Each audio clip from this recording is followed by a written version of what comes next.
Greetings and salutations, everyone, and welcome to the first ArchCast of the new year on the first day of the new year. So, Happy New Year's to everyone. I'm sure 2022 will be an excellent year, the year where we finally get rid of the Wu flu, just like 2021 was supposed to be, and 2020 the year before, and so on. Happy New Year. For now. It's it's lovely. Right, so today, at the beginning of the new year, things have been quite quiet over the holidays. I guess most of the sexual harassment happened at home rather than at the office workspace. Blizzard has managed to keep their hands in check for a little bit. But Riot, who got touchy-feely quite a while ago, has just settled their lawsuit for $100 million. Wow. That's quite a bit of money. Now, when you eventually manage to set up your studio, Kyle, how much will you settle for? You'd think we'll be making $100 million? Enough to burn? Listen, they're gonna have to settle for a lot less. Maybe a french fry. Partially eaten. Alright, so when Kyle sexually harasses someone, they can only hope to get a french fry partially eaten. It might not be warm. It might be cold. See, if nothing else, I feel like that would be a pretty good discouragement against accusing anyone of sexual harassment if there's nothing to really gain from it. Like, this fry might have some germs on it. Like, you know, it's a little Not green. very appetizing, actually. Oh, no. Chat saying Disco should shoot Kibbs. I swear to God. I'll get you, Disco. I don't know how. We'll send some, what do you call it, lutefisk in the mail. Yeah, rotten fish. Shoving and lutefisk. Yeah, that Both stuff. lovely things. Well, I'm sure the sexual harassment lawsuit will be interesting at that point too. But this occurred quite a while back too, because nowadays it's this is just a part of video gaming. Apparently, the big studios and other companies getting constantly accused of everything between heaven and earth. But it didn't used to be this way. This was from back in 2018, and everyone was like, "Oh my god, right? But you're so progressive." They even held special meetings where only women and non-binary folk, I hate that word by the way, were allowed to join. And yet, touchy-feely. You know what's I fun? just don't understand. Non-binary. It creates a binary system of those who are binary and those who aren't. Oh, do It love it. doesn't need to make sense, Kyle. It just needs to be. Just needs to exist. It's very binary when you think about it. Now, unlike with Activision Blizzard, however, they didn't see the same kind of internal takeover. In large part, I think, because it hadn't really been thought of yet. Like Blizzard was the first canary down that particular coal mine, where the employees figured that we can actually get a lot of power in the company if we keep doing this. With Activision Blizzard, however, it was more just, well, you know, they are making a lot of money on selling slightly fancier skins of Ari every 6 months. Did you say Activision Blizzard? You mean Riot? Where, Kyle, why are you being this way? It's like, why are you calling? Yeah, because I'm it was confused. Activision Blizzard who started the whole takeover trend, but it was Riot who got, well, first accused, I guess. I'm pretty sure they were the first ones to They've been get accused since, accused of like, sexual what was harassment. it, 2014, 2016? Fuck, I don't remember. It was a while ago, like a while back. I think they were the first. Now, of course, it's every day. Like, Sony's been accused, Paradox has been accused, credibly so, I might add, because they're fucking Swedes. They've definitely done something wrong. Well, you know, the Swedes sometimes try to build empires. Other times they let the Norwegians have their independence. They clearly have made many mistakes, I think. We want our independence. They didn't want to die for nothing. A country filled with wood and poor farmers. Wasn't worth fighting over. Then we found oil. Now they're looking over the pond. Sadness. Should have kept him. That would have been real useful for our massive immigrant population. Yes. Yes, it would have. Too bad. Oh, poor Barch. How is League of Legends doing right now, by the way? Like, I assume it's still literally the biggest thing in esports, but I haven't followed League of Legends in a decade. Yeah, it's been. I think I tried playing it in 2017, and it seemed to be still kind of popular, but like I don't know. It's I don't know. I like they do a good job with their music videos, so I imagine the promotional material gets people sucked into it. You know, because they put a lot of big money into, music videos and stuff and custom animations. Not to mention they have that ongoing TV show with Netflix that apparently is doing good, as far as I know. So I imagine the game must not be doing too bad if they're doing all these sort of promotional material things to get people interested in the video game, which is, it must be pulling money in order to fund these things. Or it could be, Oh, right. oh, go ahead. Yeah, no. I was just like, yeah, no. You're bringing up the things there. Like, I completely spaced out on them because they do make those ridiculously high quality animated music videos too, and they do have that TV show, the Arcane. Yes, I believe it's Arcane. And it's supposedly doing pretty good right now. I mean, that is a tremendous quantity of cash they're pouring into that. So yeah, they must be doing pretty well. I can't imagine why it's doing too poorly. Not to mention, if I recall correctly, I think they were expediting a lot of their work. I used to follow an artist called KNKL, if anyone's familiar. He used to work for Riot Games. Pretty good artist, but if I remember right, I was hearing a lot of people who were coming out of Riot talking about how they were switching over a lot of their artists or like to external or Eastern teams. So that imagine would also be saving them a fair bit of cash, because if you ever worked in the industry or you ever worked in general with like Eastern people, like I have Taiwanese artists, Thai artists, and they're significantly cheaper because the cost of living over there is a lot cheaper than it is in, let's say you hire somebody from California or Britain, you know? They're much more California, expensive. Western God Europe forbid. and United States, well, I mean, that's where I find half the digital artists from America and California. Disgusting. Unforgivable. Very much so. But they've also got that Tencent money. Of course, they are a Tencent owned company, They're which undoubtedly traitors. means they've got plenty of backing. Here's some deep lore too for those who haven't, because I actually played League of Legends way back in the day. There used to be champion releases, right? They'd put out new champions, and they were actually priced at different points, depending upon stuff like skill level. Like, this is a very complex champion, but it's going to be really powerful if you play it well, so we're going to put this at the highest price point. Meanwhile, this is going to be like a kind of newbie-friendly champion, so this one's going to be really cheap. They completely stopped doing that once they were bought out. Now every champion is the highest possible cost. Yep. Well, I mean, policy change. They want to milk the players for money, and people are willing to pay that money, by the way.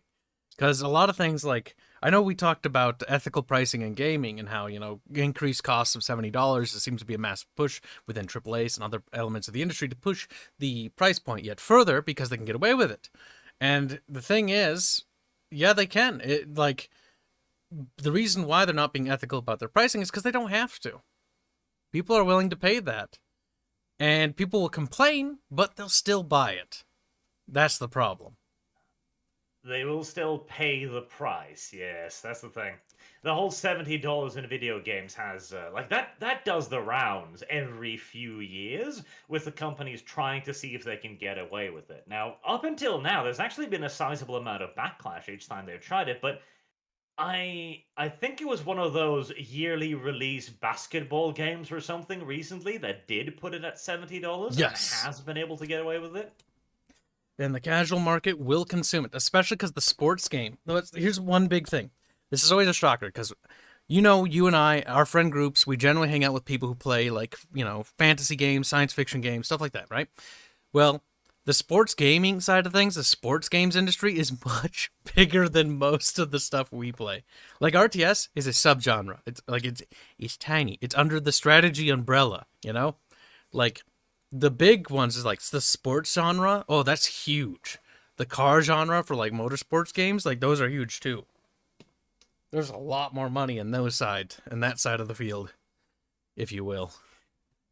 Well, it's one of the points we often bring up, isn't it? That gaming used to be a very niche hobby for a very specific group of people, really, but it has been tremendously casualized to the point where even our core games, well, once our core games have become casualized, but I mean, that other side of the market has always existed to some degree. It's just that now that people know about gaming, everyone's discovered it, which was why you have people buying all of these sports games. And for them, this isn't an issue, right? If you buy Madden once a year, it costing $70 probably isn't that big of a deal. You probably aren't even that pissed off by the fact that it's just a goddamn color change from the last bloody year again and again, because it's a once a year expense. You know, it's not a hobby for them. It's This is annual. a game I play. Yeah. And that's the thing. These sports games have been around since the dawn of time. Like I remember seeing some of them as early as for the Sega Genesis and stuff like that. So they've been around, and I know around like the PS2. I forget. I think that's 6th gen or 5th gen console tech. That's when they were really blowing up. Like that's when sports games were really exploding. And ever since then, there's been a huge amount of money in making sports games, car games, and stuff like that. And people really like that. I mean, sometimes I'll admit it. I buy a car game once in a while when I want to drive around, go room room, But I kind of like the burnout ones where you smash into shit. Oh man. Hmm. There's also, I believe there was a whole lot of noise recently too with, I think it was EA that they didn't want to pay licensing fees anymore. Because apparently a lot of these sports news channels or something, like they have commentators on or some such nonsense. And there was also like the official organization, like FIFA. Apparently they had to go through them to get player names and stuff. And they were apparently asking for more and more and more and more and more and more and more money until the point where even the ridiculous earnings of sports games were starting to look a little thin. Mm-hmm. Yeah, that's true. Oh fuck. You bringing up sports games remind me of the wrestling games, another annual series, which is also a sport. Fuck. They make so many snowboarding games. Fuck, seasonal even. It's crazy. Like it's crazy. I forget that side of the industry even exists. Because we don't really play those games. But yeah, you're right. Also, there's been lots of criticisms now that you bring up the sports stuff. A lot of people are actually those same things you're saying. Like a lot of people are making a stink about it. Like some of those sports games are like half baked. Like I'm not sure if you ever seen compilations of how buggy they are, where character models just like wig out. People get pissed. Oh yeah. And again, like, even if they're casuals, they're gonna have some sense of quality, no matter how limited it might be. That's true. I mean, if it gets to the point where it's game breaking, like it's hard to, it's impossible to ignore if it's game breaking and if it's widespread. Then they're gonna make a stink about it. I also seem to remember there was a pretty big noise as well about they. That was a very recent one, like 2020 or 2021 or something, where they put ads in the game. Like ads would run in the background of the game, like actual advertisement, not in-game fictional ads, literal advertisement. Damn, that's super scummy. That's incredible. God, like that's the sad thing too. Because I remember once back in the day, right, where they were gonna be like, we are gonna add in a ad system in our games where we're gonna run some ads. People are gonna pay us, right? But they were going to then reduce the cost of the game as well. And you know what? That wouldn't be the worst idea in the universe if you can subsidize part of the video game cost by having the developers take advertisement revenue. I wouldn't be 100% against that. But of course, the problem that happened was that the video game still cost $70 and there were ads. Yep. So it's like you're already paying for this, and now you have ads built in your game. Even phone games, when you buy the quote unquote premium version, right? It removes the ads. You paid for it, right? But like that's going beyond even them. But sometimes they do it too. So it's one of those things. It's not an isolated incident. Like greed is greed, and it affects every part of the industry. Well, that's one of the other issues, isn't it? Well, I couldn't even deviate into the whole NFT horror thing, where it's the idea of they want to earn all money, right? They want to earn all the money in the world, and so they want to earn money from the initial sale. Then they want to earn money from advertisement. Then they want to earn money from DLC, and it just kind of keeps going. Like back in the day, again, what was DLC? It was expansion packs, and they were big. They were chunky, massive updates, tons of factions, tons of new gameplay, entire new campaigns. I mean, remember Yuri's Revenge? That was like what, 12 extra hours of content plus an entire new faction plus a bunch of new maps? Tons of new maps, new stuff, but one of the problems we also saw with Yuri's Revenge and the age of expansion as well, this stems from the fact that updating games was very difficult because not everybody could afford internet, not everybody could connect. I remember one game I had to go to their website and download an update. Like that was, barbaric. Even for me, because I was young at the time. But like the problem with these expansions and the trade-off with expansions, right? The benefit was they'd only release content and they'd release it in bulk. That was awesome because you got a ton of stuff and it was a huge add-on to the game. New cutscenes, new missions, new story, new factions, more maps, more stuff, new updates. But one of the cons to that is if there was a bug. Or worse, Yuri's Revenge, the Yuri faction was not properly playtested for competitive multiplayer. And you could tell because the faction had a really good advantage, I remember, in the PvP competitive scene, because my dad played the ever-living shit out of the CNC games competitively, and I remember there'd always be a distinct advantage if a player was good at Yuri, you were just kind of fucked. They were just better. That was one of the cons, because patching wasn't as effective back then, nor was balancing. But then that's another whole quandary. But yeah, that's a good point. Expansions.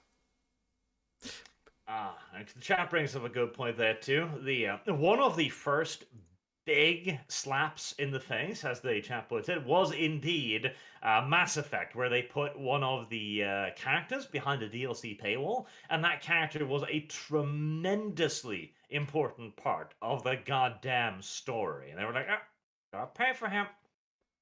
Oh, were you talking about that stupid Prothean? I hate that Yes. character. I actually, after playing it with him, I go out of my way never to get him, because he ruins the Protheans for me. It's like the Protheans were like a empire that was basically Wakanda in space. It's like, what? Why are they Wakanda in space? They're like, we was king. It's like, okay, all right. You go back into your little cryopod. And you don't get out. You stay in there. You stay. Back in the pot, never to leave again. Pretty much. There's so much beyond that, though, too. You're right. I mean, the Leviathan DLC. That's another one, which explains the entire reason behind why the Reapers are doing what they're doing and whatnot, even though it's a retcon, ignoring that. But, that was a DLC. That was even worse than the Prothean character. That literally gives you context for what's happening in the decisions you're making. Without it, you have no context. Oh, God. Mass Effect 3. Ugh, that was a nasty one when it came to its DLC policy. Mass Effect, a truly tragic series. It started off as an RPG, and it is an action game with dialogue in it. At least it had a decent amount of dialogue, you know, so it's a benefit. It's a benefit. Some of it was better written than other bits.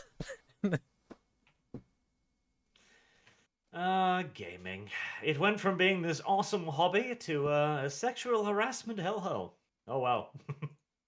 At least it's mostly the MOBA genre and Activision Blizzard getting murdered for the moment, I guess. That's the next game we'll have to play, Kyle, for like April or something. April 1st, an entire month of fucking League of Legends. Oh, no. Competitive too. No mercy like in Dota where we played against comps to learn the game. No. Straight on competitive. It'll be great. We'll be reported an average of at least 3 times each match for not playing well enough up to the standards of all the other esports pros, of course, down in our newbie tier. The only thing I played in League of Legends was the fucking Fox girl. And I didn't play her because I liked her playstyle. Because she's like mid lane or whatever, middle. I played her because she was cute, and that was it. I believe that is the reason why the majority of people play RA, I think it was. That's it. Like, the game's shit. It's absolute garbage. But people like it for some reason. To be fair, I've never been super big on the MOBA side of games. They're just... like, they're fun for a while, but then it's like, it's just the same thing over and over again. Yeah, but you're supposed to get good at that same thing over and over again. Silly boy. I'd rather play Team Fortress 2. Team Fortress 2 is great. It's funny, it's memeable, the community is cancer, and that's what's great about it. I question that very much so. Team Fortress 2, I never met. Oh, no. Yes, you will. You will embrace Team Fortress 2. You will become... that will require a lot more Dota than you're willing to sacrifice, frankly. You will play Team Fortress 2, and you will break. A lot more. Right. Having wandered quite far off point there on occasion, let's go through these few super chats we've got already, and then we'll move on to Dune, because I wanted to just rant a bit about Dune, which is one of those franchises that have finally received a resurgence, and there's a lot of hope to be had. Hope to be crushed beneath the boot of realism, of course. Very good. Mark Ashamed, with a very generous $50, says 2020 was the worst. Then 2021, now 2022. We're doomed. 2020 was an interesting year where we discovered just how easily we could get fucked out of virtually everything. And then 2021 was just a bad year, okay? 2021 is a bad name for a year. It doesn't roll off the tongue. It's not memorable. It's not interesting. It's just a bad fucking year. 2022 is better. Like, it rolls off the tongue more. Yes. I think it will be a superior vintage, frankly. Kyle has no opinion on the year, frankly. He just... Where are we? Where are we? Kinda, yeah. I mean, don't we all, though? Like, I don't really gauge on year. I'm like, oh boy, how much stuff can I get done today? Well, you should, Connie. You should be like, yes, my release date of my video game is 2057. 2075, but yes, I get it. You're a little dyslexic. Exactly. It's like, damn. It's a good year. There's a nice flatness to it. Nice flatness to it. At least somebody's happy. Somebody has to be. And we have the return of Asmagan here. Yeah, haven't seen you in a while. Haven't tuned in a long time since I've been busy, but I hope you guys are doing good. Happy New Year's. Happy New Year's to you too, Asmagan. I hope you're doing well in your America. Oh, well, you're in America. Nothing can be good in America, never mind. Happy New Year. Arch is just mad because he's a Norwegian. Being a mountain monkey is hard for him. America is a sad country, yes. And the sooner it disappears in a non-nuclear holocaust, the better, yes. Non-nuclear. The fact that you singled out that possible ending is not a good sign. Well, you know, Kyle, the whole nuclear thing, it has so many other nasty side effects we would like to avoid, frankly. It does. Radiation is a nasty, nasty thing.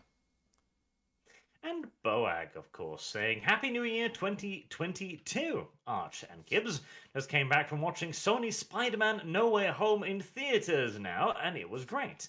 I've heard nothing but good things about it, and I've also seen the usual hope where people are like, "Oh, look, it's doing really well. Sony will learn that making things for the people who actually want to watch the thing is a wise move." I question whether or not they will somehow figure this one out this time around, but hey, you never know. See, the thing with Sony is they're rather interesting in how retarded and inept they are, right? Sony will be like, people want this, and then they'll be like, let's give them the opposite of that. Oh, they're mad. Good. And then occasionally they'll fuck up and make something that people want, and they'll be like, damn it! How do we undo this? Every time. Fair, the whole Spider-Man series has been pretty goddamn solid, and it has remained Spider-Man. They haven't tried to make Miles Morales into a fucking Spider-Man movie yet. Thank heavens for that. That's true. And again, I don't even know if they own the rights for that. I think Disney owns, like, everything except for Spider-Man, which makes it even funnier, too, that the only thing that's succeeding is the one property that they don't own. The thing that they have the least influence and control over. The problem with the Marvel formula is that they've serialized it to such a degree that it's just carbon copy paste of it's all the same jokes. It's like 5 seconds of action, got to throw in a witty joke. There can be no thinking. That's kind of like to take back to what we mentioned earlier before, like Dune. Dune is a much more slowly paced movie, and a part of me is like, I miss that. Slow and more thinky, less action, more thinky, more talky, you know? More thinky. Question mark. More characters doing we'll get to things. Dune in a second. Calm down. Jesus Christ, getting out of yourself. Glowy says, Arch, tell Kyle to stop trying to subvert our expectations in his lore. If it looks magical, Greek culture, it is Greek culture. Kyle. We've had this discussion. Everything must be subversive thing? No, I'm not. Glowy's just being sassy because people we did a stream for the game's lore today because people have asked for it, and I was like, why not do it? So I made a checklist of things I can talk about and things I can't. I need to keep my fat fucking mouth shut about. And so we talked about it. It was really fun. And one thing that people brought up was like, so it's Greek, so it should be spelled with a K and not a C. I'm like, it's not Greek, not a K instead of a C, it's a C. If it says C in it, it's C, not K. And so we had an autismo moment with C and K. I feel like it should be spelled with a K, though. You don't even know what I'm talking about. It's like, I don't care. I know where the pressure points are. The pressure. It's like it doesn't need to follow the exact, like, how everything is spelt in Greek with their use of K. This is the same with the property Kyle's currently ripping off, of course, with this is Warhammer. Yes, the 100% original that did not borrow anything from any other nation in the world. Oh, where I misunderstood. The Empire. It's not German. It's Empire. Where instead of Reich, it's Reich, for example. Yeah, but it wasn't that kind of thing. It was just like this pronunciation and spelling of a name. Actually, no, wait, that is quite similar, actually. Reich with a K. Similar. Like, it's actually the same fucking thing, pretty much. Yeah, but the thing is with the fantasy empire, though, is it is just the Holy Roman Empire. Like, down to a T. Well... They even have the same pikes. Cultural... like, the Holy Roman Empire didn't have pikes throughout its entirety, though. You know? Holy Roman Empire existed... was one of the big things. You could kind of argue that the state militia are kind of Landsknechty, but...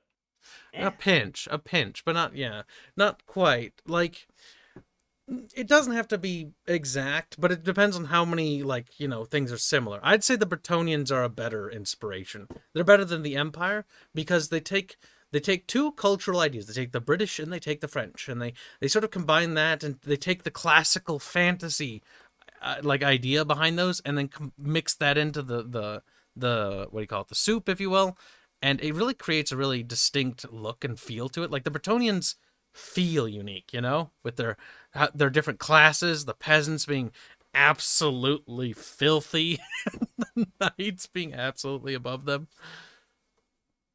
They put I've that had to yell into at the extreme. Sargon multiple times about this because he's like, Bretonians are British. Nah, No. right, the British with the fleur-de-lis. King Leon Leoncourt. Ah, yes, the King of Britain. Leon Leoncourt. And he has a French accent or French accent.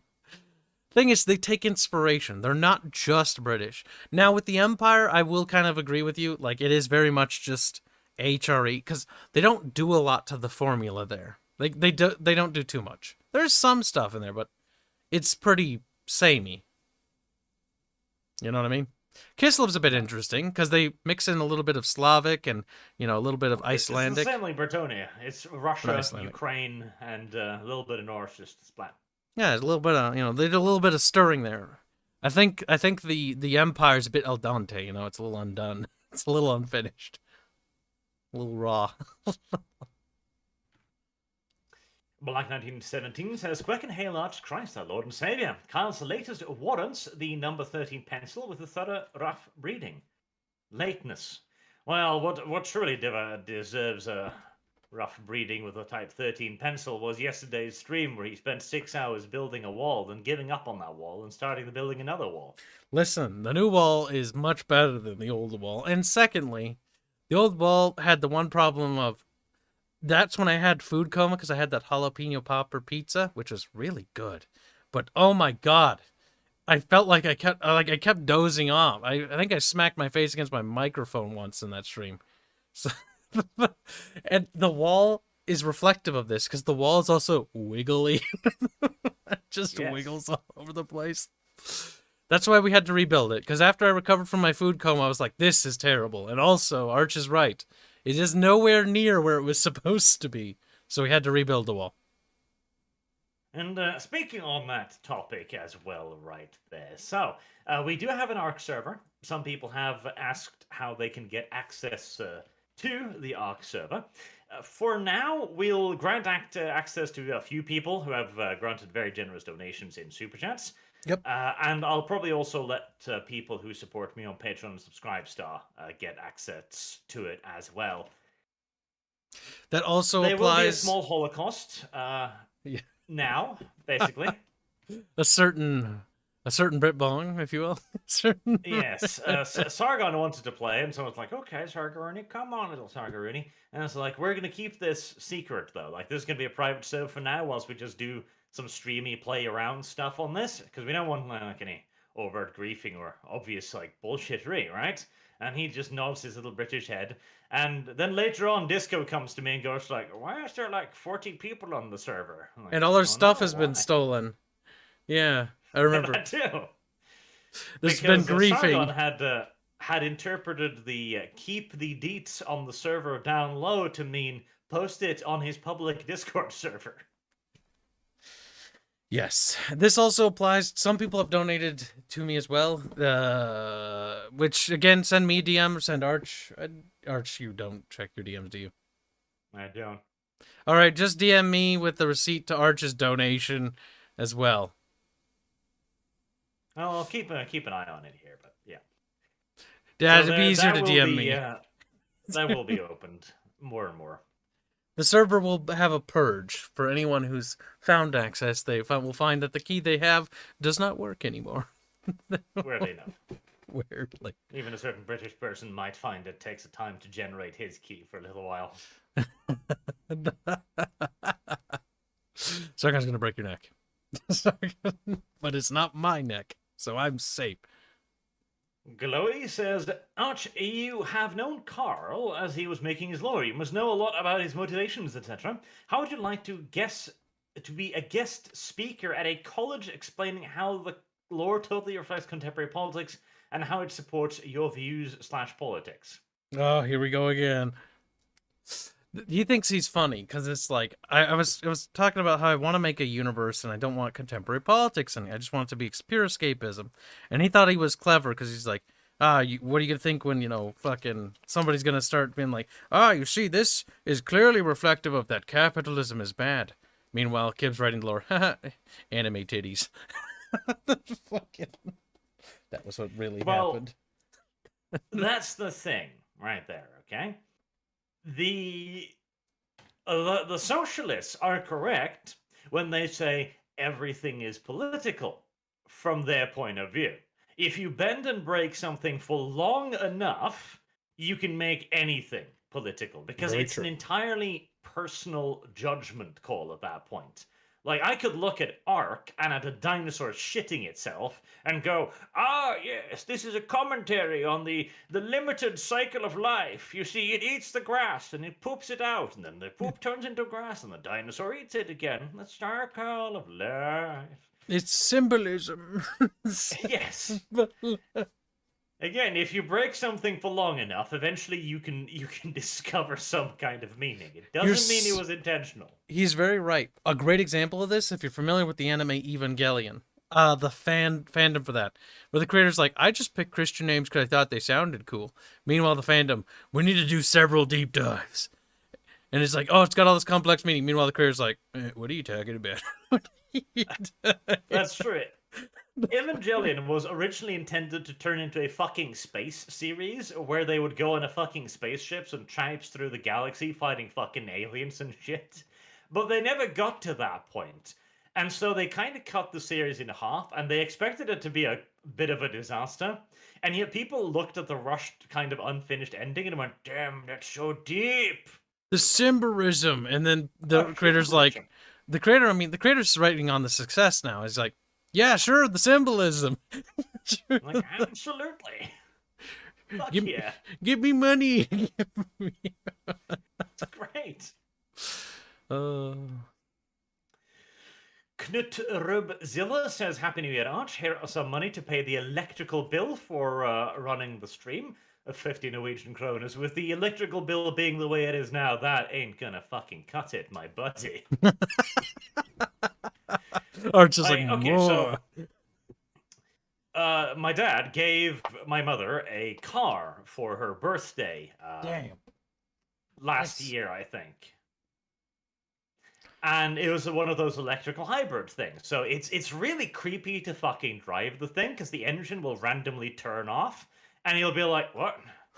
And it's just like, "No, I'm on electric now. Chill out, dude."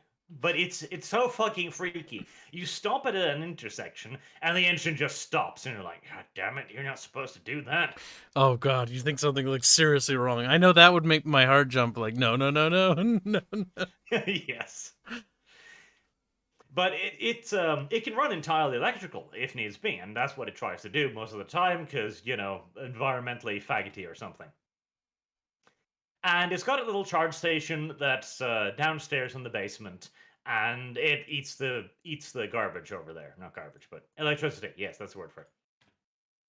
And during this winter, it would have been cheaper for us to hook up a diesel generator to provide electricity than it would be to actually use the electricity. Like, that's how bad our fucking prices got. Jesus. That's bad. It was not good. It was not good at all. The other problem too is, like, with a lot of electrical cars, like the Teslas, for example, their batteries goddamn freeze during our winters. Like, they just cease functioning. Or burst into flame. That happens also on occasion. We don't have that problem, but we do have the freeze problem sometimes. Because here we have freak weather where it can be so cold one day, and then everything's melting. You're like, what the fuck? Why did that happen? Goddamn. Pressure and climate, air, what do you call it? The jet stream or something carries the air. Carries all the warmth away from us during winter. Say goodbye. Goodbye.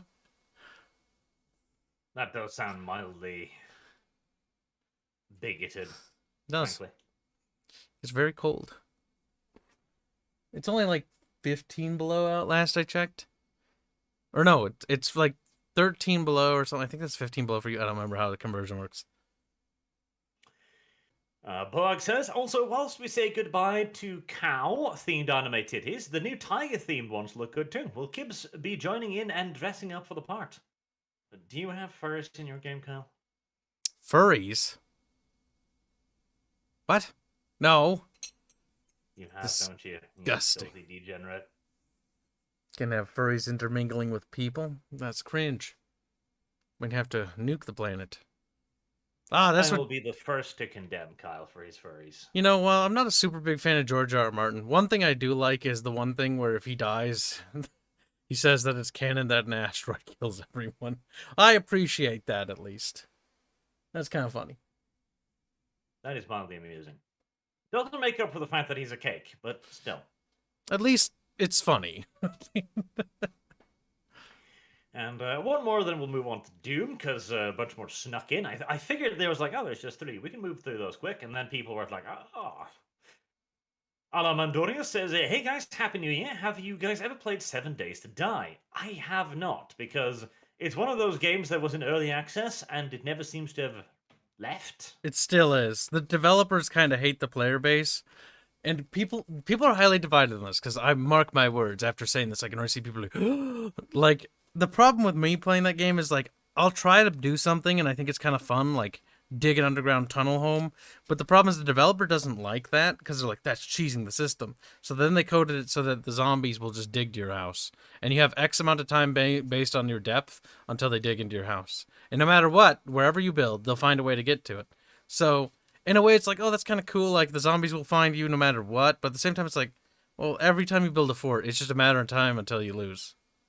Like, that's kind of I like Project Zomboid a bit more in that regard, because it's like, when you build your survival base, like, well, it could get overwhelmed by a zombie horde, or, you know, you could be lucky and, you know, maybe a horde doesn't ever pass you.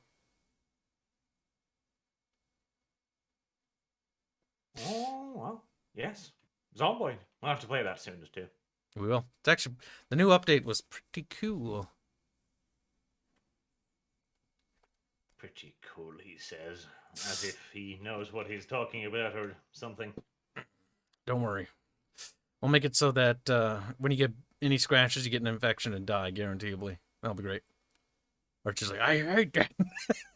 That is indeed a very fun and engaging gameplay mechanic. Like, oh, you were hit. And see, if the combat is actually better, I wouldn't even mind it that much. But back in the day when the combat was more or less pure fucking luck, oh, that was not the best mechanic in the world, I gotta say. Oh, Archer's so mad. He got like scratched on like a glass window or something because he crawled through it, and he got infected. And then he's like, he's been trying to deal with it. We've been giving him medicine. We've been feeding him supply, and then he just dies. That's always the depressing part. Like especially when you're treating somebody and trying to get their character to recover, and then they just die. You're like, oh my god. Like all the painkillers he ate, all the fucking medicine we used on him, the alcohol for the bandages, and he's dead. Fuck you. Well, Kyle is imagining things right now, that's true, but still. This happened. Barch did die. No.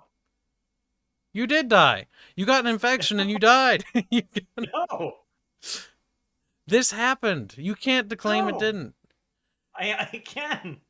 You don't have proof. I don't think we've ever played this game before. Yeah, we played it together once. You got really mad. No. Yeah, you got really mad. No.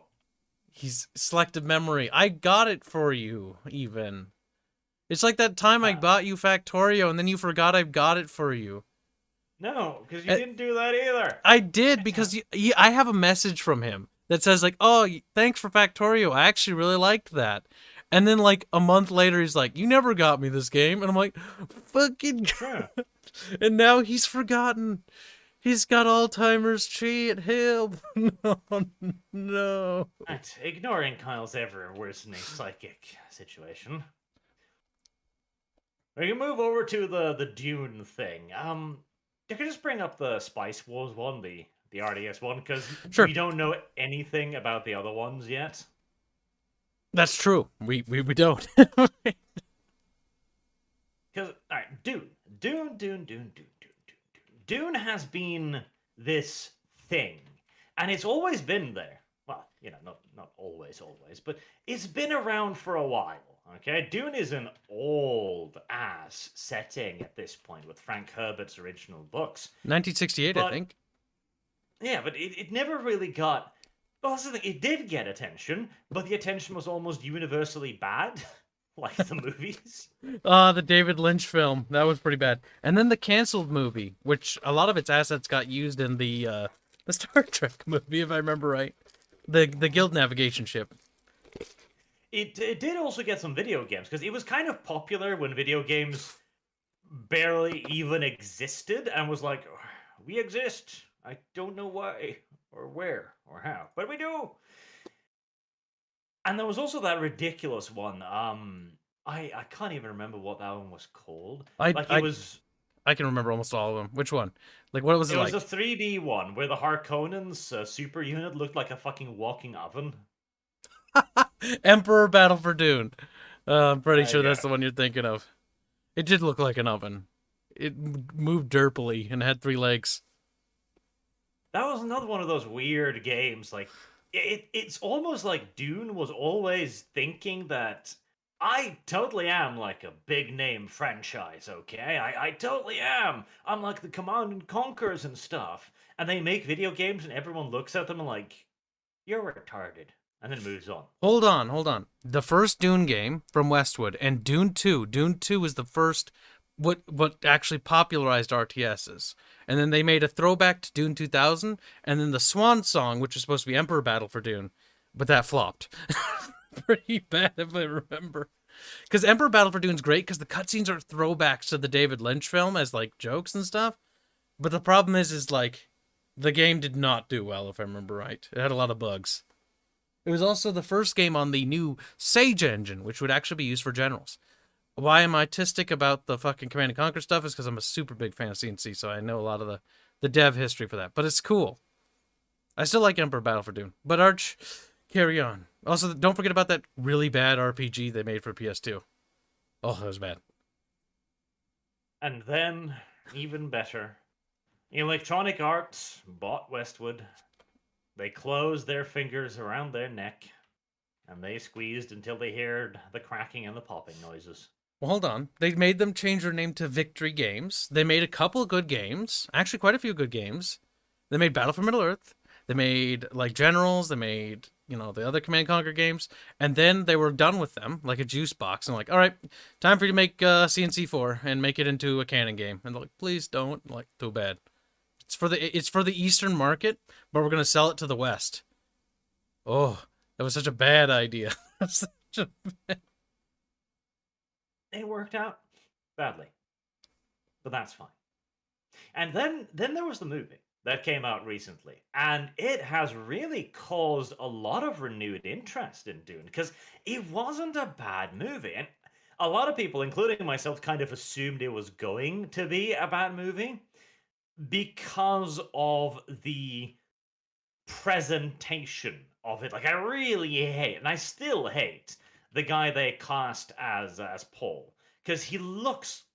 I look at him and I expect him to break out into crying, heaving, bitching at any But he second. I doesn't. really do. But he doesn't. That's the great thing. And while I kind of agree, he didn't look the role for Paul, but the actor himself is actually remarkably competent. He managed to do the role quite well. Well, I know he doesn't look like a Paul Atreides, but he was able to pull it off. So I think he was a good pick in the end. He does a good job. He just does not look like a Paul Atreides. And the worst part too is his dad actually looks like an absolute fucking massive Chad by comparison. And you're kind of gotta look at him and be like, Paul, how did you crawl from that? Huh? Is your mother just looking? Ah, yes, she does look like a bit of a whinger, doesn't she? I see now. I actually like how she handles the lines instead of Paul. When when it's like fear is the mind killer, instead of Paul saying it, she says it. And you know what it actually does is it conveys Paul as a very strong character, as his mother is, afraid during the Bene Gesserit trial. That was really cool, I thought. I have mixed emotions about all of this because his mother's not supposed to be a good character, in my opinion. She's weak in so many ways. Like she's baggage through most of the goddamn books. She has her special abilities, but her arrogance was what really knocked the feet from under her. And in the end, was what doomed the Atreides as well and screwed over the entire timeline because it's like, I'll give birth to the Messiah. Which, She to be was fair, she did. She was supposed to originally, I believe, the Bene Gesserit wanted her to give birth to a daughter. That way, the heiress to the Atreides was supposed to be married to the Harkonnen, because the Bene Gesserit wanted the feud to end to just strengthen both houses Hold on, against Carl. the Don't you House mean Krynos or the whatever. Harkonnen? Uh, uh, After watching the movie, every time they said Harkonnen, Bubbles was sitting there going like, heh, heh. And I'm just sitting there going like, stop it. You don't, it's not Harkonnen. It's Harkonnen. It's not Harkonnen, no. If every video the game movie and seems movie quite calls sure of itself that it's Harkonnen. Harkonnen, the Harkonnen, the Hurkadurkonnen, it's like, oh, shut the fuck up about the Harkonnen, the Harkonnen. Actually, they did a good job with the Baron, by the way. I was surprised. He was kind of intimidating. Like, he wasn't just like a little bitch. Because the problem with the David Lynch one, he was just stupid. Like, I would actually have liked to see a little bit more of a mix of the two, because the movie Baron Harkonnen he's massive and he's scary in that fat guy scary. You know, he is intimidating when he comes out of that retarded oil bath, which that did look rather retarded, but it did impart that he's a badass character and he can totally submerge himself in, I well, believe it was basically Spice. Wasn't it worm Spice cum Bath? and be fine. Yeah. Also, Dr. Yu. They did a good job with Dr. Yu's betrayal.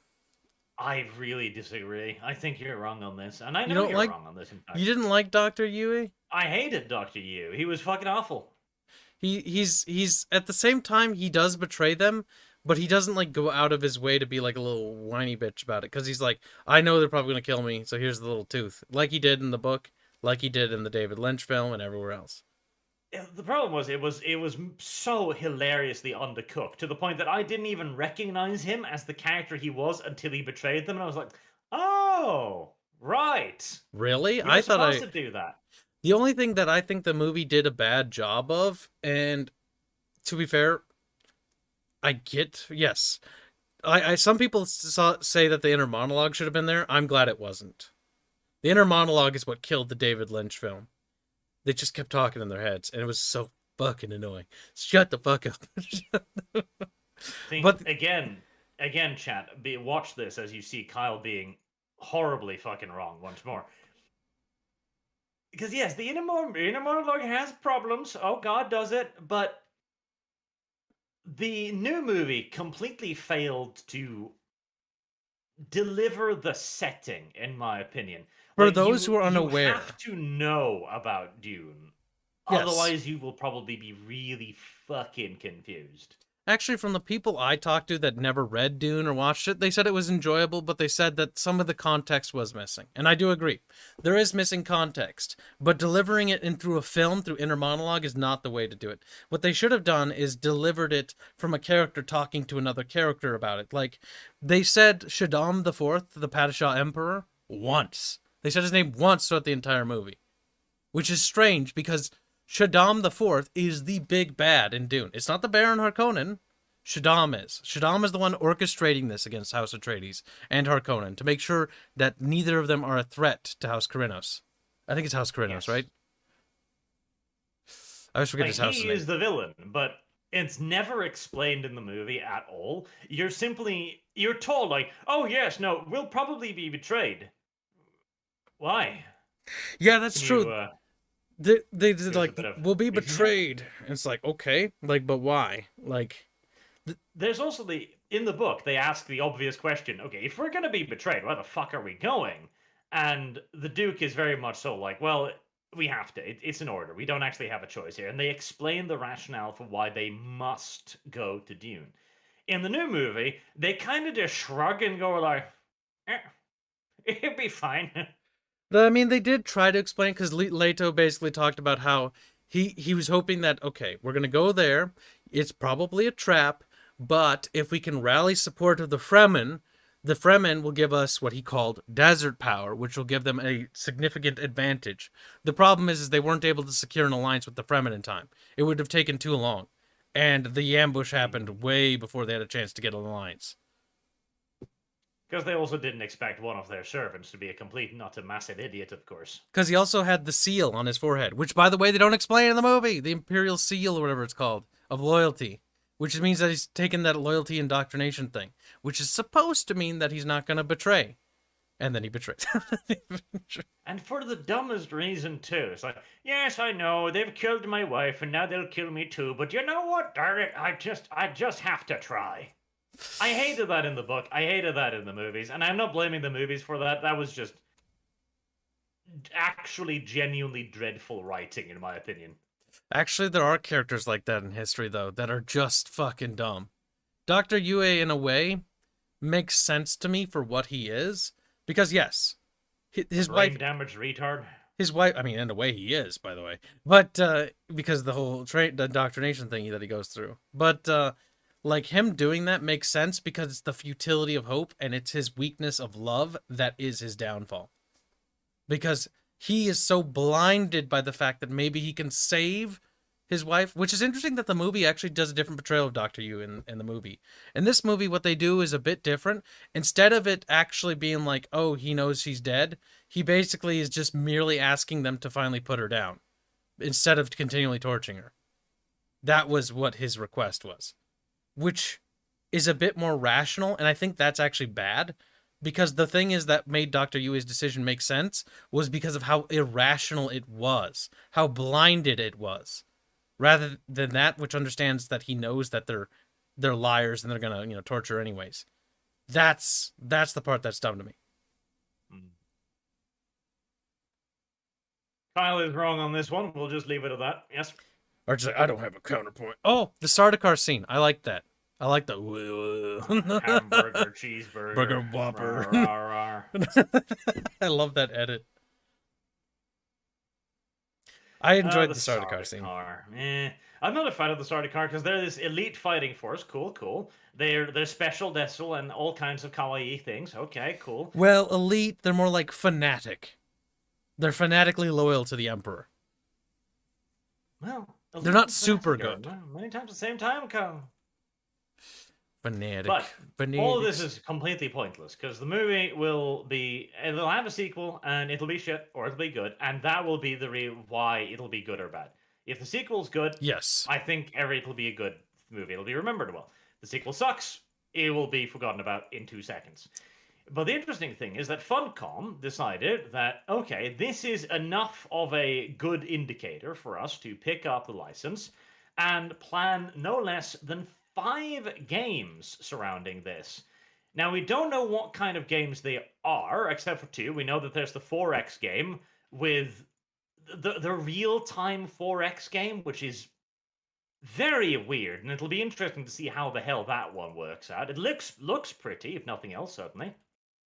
I'm hoping it's fun, but I am worried about it because it's like a real-time 4X game. Like, is there going to be enough to do? How's the gameplay loop going to? We just simply don't know, and it comes out sometime this year. So, you and I are going to have to play it because, well, it is a little RTS game, and if it's good, that'd be great.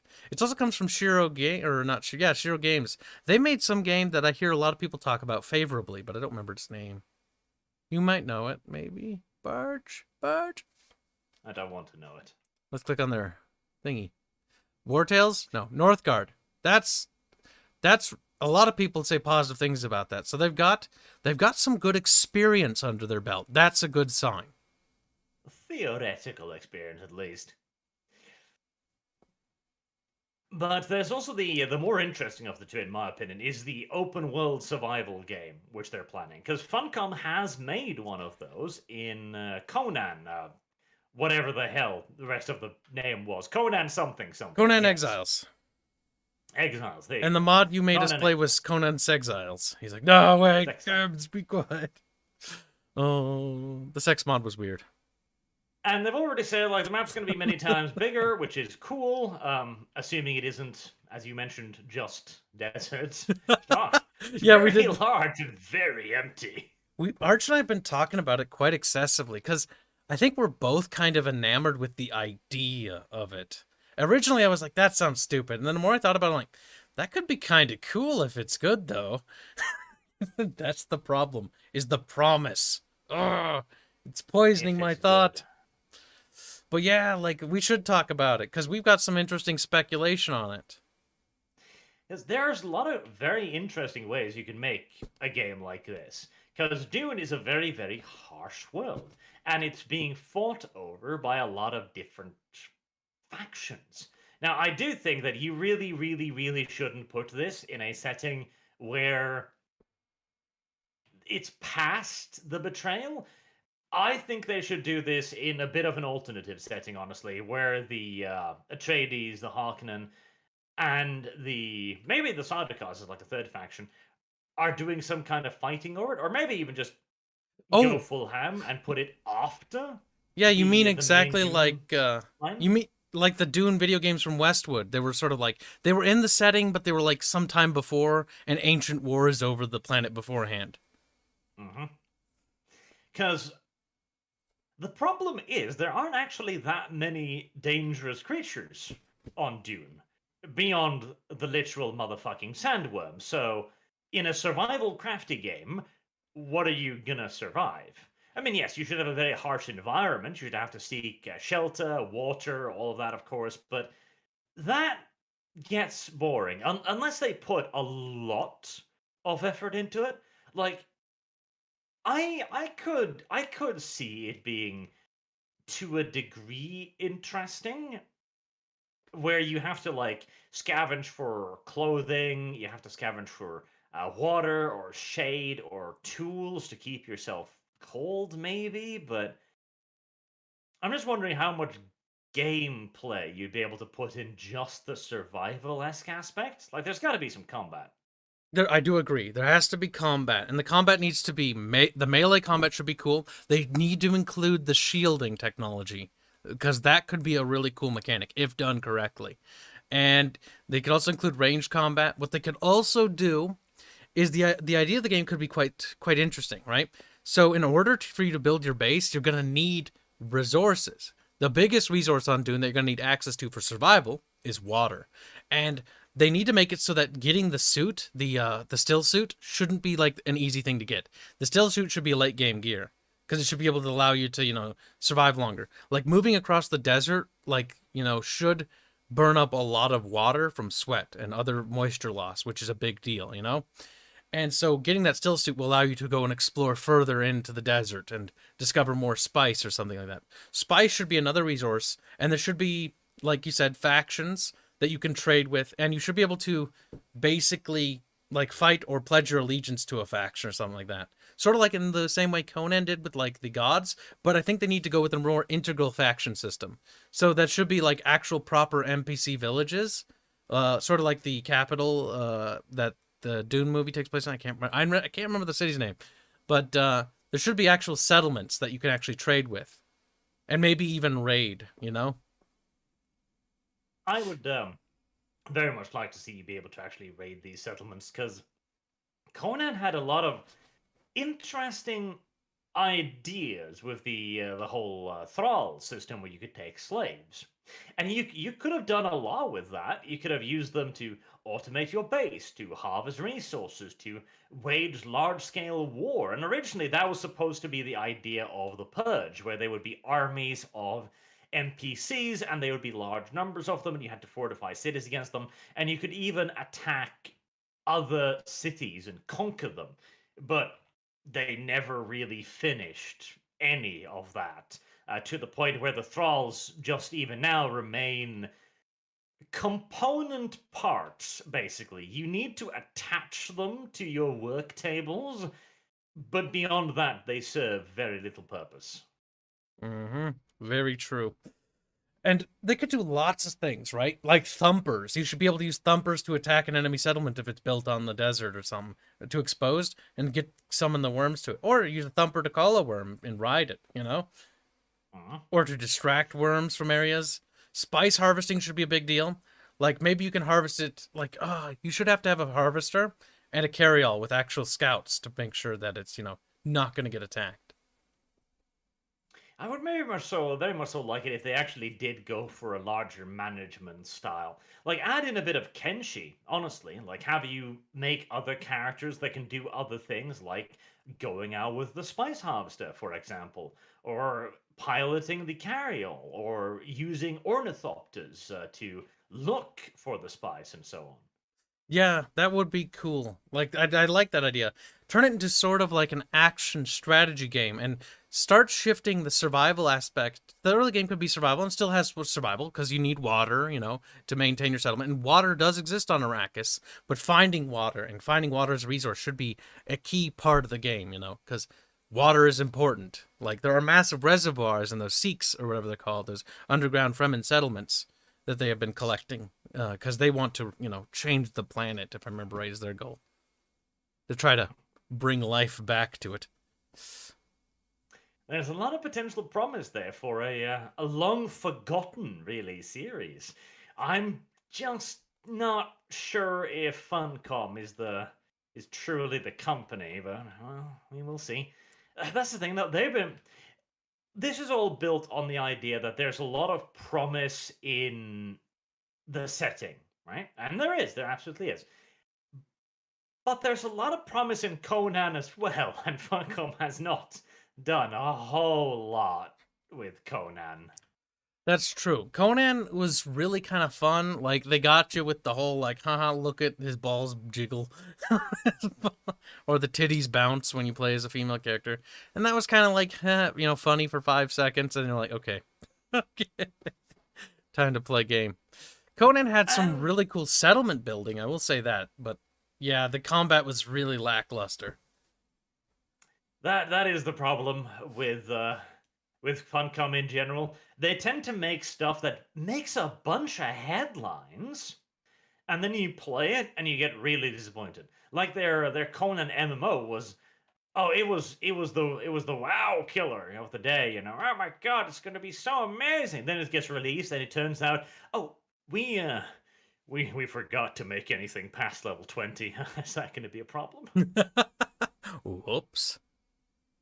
Whoopsie poopsie. Oh, that was I still don't know how the fuck they had the actual balls to release that game. Like it's genuinely a little confusing. I never played it, so I can't really comment on it. I've seen some gameplay footage of the MMO, but never played it. I've only played the Conan Exiles game. It had again some ideas, and I feel like this is the point we return to every time with their games. Like, aren't they had ideas? Yes, they had ideas. Thing They were is, bad ideas. if But hey, Funcom can just like they're gonna have to commit here if they want to actually make a breakout, if they want to stop, with the whole like trying something, like they need to commit here, and I mean fully commit. If they actually commit hard to a proper Dune game, not only will the license help them with getting a solid foundation of a user base, because the licensed Dune is going to carry a lot of them for marketing reasons, because it's fucking Dune. It is like much like Tolkien is the father of fantasy. Dune is the father of science fiction in a lot of ways. And so if they can actually use the license name correctly to get the marketing, and then divert a lot of funding and resources of the game from that directly back into the game to build it up into something really big, they have the potential for maybe one of the best survival crafting games. But again, anything has the potential. The question is, are they actually going to commit to those ideas? And are they going to actually understand what it is they're making? Because the problem with Conan Exiles is, like we talked about earlier, like what you said with the Thrall system, really cool, but they sort of only went halfway with it, and it felt like it should have been more, more effort into yes. it. Commit to those ideas. Don't go half in, because that's not good enough. Oh well. I am glad to see some Dune back because 40k is dying. Everything's dying. Arch is Everything is dead. saying, "Come here, little Bargy. So Don't be we can sad." return to Dune. Return to Dune. Return to Monkey. Arch is 40k may have abandoned Barch, so Barch returns to Monkey and starts doing Dune lore. At least there's a lot of lore in Dune, so there's no shortage there. Return to Sand Monkey. Yes, very. Arch will no It longer may be a feel like mountain monkey. defeat, but that's only because it is. Arch is like, 40k may not like me, but at least Sand does, as he plays with the sand in his little box. At least Sand does. Sand will never betray me. Until it does. For the sand is coarse and it gets everywhere. Oh no. It's too early in the day for Star Wars memes to start. I don't know if it is ever too early, Kyle. See, no matter how many times we say these jokes and memes, they're still funny. And I'm not sure if that's because I'm brain damaged or if they genuinely are just funny. It's mostly because the movies were just that special. They were so good, quotation marks, in a bad way, that they're fantastic. That's true. Now we'll do some more super chats before moving on to our final topic for today, which includes Superman getting butt raped by a Russian, because people who own the Superman franchise right now really, really, really hate Superman as a character, as a human being, and as just a thing that exists in our universe, frankly. That's true. They do. Glowy says, Kibbs, this sounds cool. Night fight, also funny fart joke. Snobbish fan critique. Obviously, Kibbs totally used this as a symbol for his corruption of how capitalism has tainted honorable knights or society with passing gas. I don't think Kyle is intelligent enough to make that kind of commentary. Firstly, maybe. Secondly, no. Thirdly, absolutely. Correct. Sending all sorts of mixed messages. Well, that's a lot of... Mixed messages might be another way to try and subvert expectations, though. Did anyone think of this? No. Maybe. Nobody thought of this. Which is why it's correct. Ala Mandoria says, hey guys, Happy New Year. Have you ever guys... 10 players a night. 7 minutes. Yeah, we answered this one. You monkey. Boag, congratulations to Arch on becoming Kib's own personal diversity and inclusion commissar. I'm sure we'll pass fair judgment on his entire team. Well, the only one who'll be left on his team at that point is probably Bubbles, because Bubbles is just like, I'm Satan. Yes, I'm Satan. Wow. And drunk, too. He was very drunk. He slurred so badly last night. Yes, everyone should watch yesterday's Kyle stream with a sad and decidedly drunk little Bubbles. He went from being sad sounding to sounding happy. And that made me sad, because I'm like, he's only happy when he's drunk. He's tragic. Oh. It's not a tragedy, it's just reality. As McGann says, yeah, I apologize for being MIA. Things have been rough. Had COVID for 14 days, then a month ago I had surgery, which was scary, but I couldn't die without hearing Art say details again. Aww. Well, I hope you'll do better, my dude. Surgery, too, and COVID. That does not sound like a lot of fun, no. Just stacking them on there. Criminy. Criminy. Todd Barch, can you convince the Kibbs into making a waifu visual novel of his game with Aerith? LOL. I don't need to convince him. He's already probably got the hentai novel planned, I would imagine. Oh, if only had the money. Dude, fucking hentai, like, you don't even need to make, like, it well thought out. It doesn't need to be well structured. You just need good art, and honestly, the money will... Go to hell. You ruined everything today. You ruined my life. With 3 letters. I agree, Kyle. You just need good NTR. That's right. You have the weirdest things. Right, there you have it, chat. Kibistani NTR novel confirmed. It will arrive on bookshelves sometimes in the future. Yeah, just push sometime out to eternity. Buy more money. That's fine. Reality Backhand says the military has deployed me to Norway to make propaganda memes. Why, Arch, did you never warn me about Norwegian meme factories? Because they are less well known than the Macedonian ones. Macedonia is still a country. Do you know this, Kyle? It's still I know. it exists. It's not really Macedonia though. Like, No, it's a Soviet satellite state, but nevertheless. the thing is, somebody put that there because, like, let's make Macedonia. Because you know what they're like? I really like Macedonia. They're like, they looked at like the Great Alexander thing, and they're like, I kind of want that to exist again. Like, let's restore this defunct state into existence. But sir, shouldn't we just like give it to the Greek? No, just make it into its own thing. And there's just a little tiny thing right above Greece. Like, I'm Macedonia, and it's like, help, I landlocked, and I'm sad. I'm a little To be fair, tumor. Greece didn't deserve it. Like To I be- am much happier that Macedonia exists than Greece being slightly larger. Could you imagine if we just gave Bulgaria Thrace instead? That'd be hilarious. Like just this big Bulgarian tumor. It's like, We should just no, not give them. We should just make Thrace. It'd be funny. oh, give it its own autonomy. No, more little Yes. nations. You're just gonna make kids have a harder time at passing the Balkan section of their geography test. I would very much so. What we need to do is go a little bit of Crusader King's Shattered World on the Ooh. Balkans in particular. Yes, so let's Like, make they're already IKEA heading that into its way. own thing. Like Montenegro is a country. It has like 15 inhabitants. Montenegro has autonomy. Like we should just split Albania in half. I'm sure we could make Croatia another is one. allowed to exist for some reason. Croatia's like, I'm a boomerang. It's like, stop that. Stop it. I'm a boomerang country. Woo. Like, if you want to go from, like, the one end of Croatia, you got to drive all the way up inside of it, and then take a hard right, and then, like, go all the way over there, and then, like, take another hard right.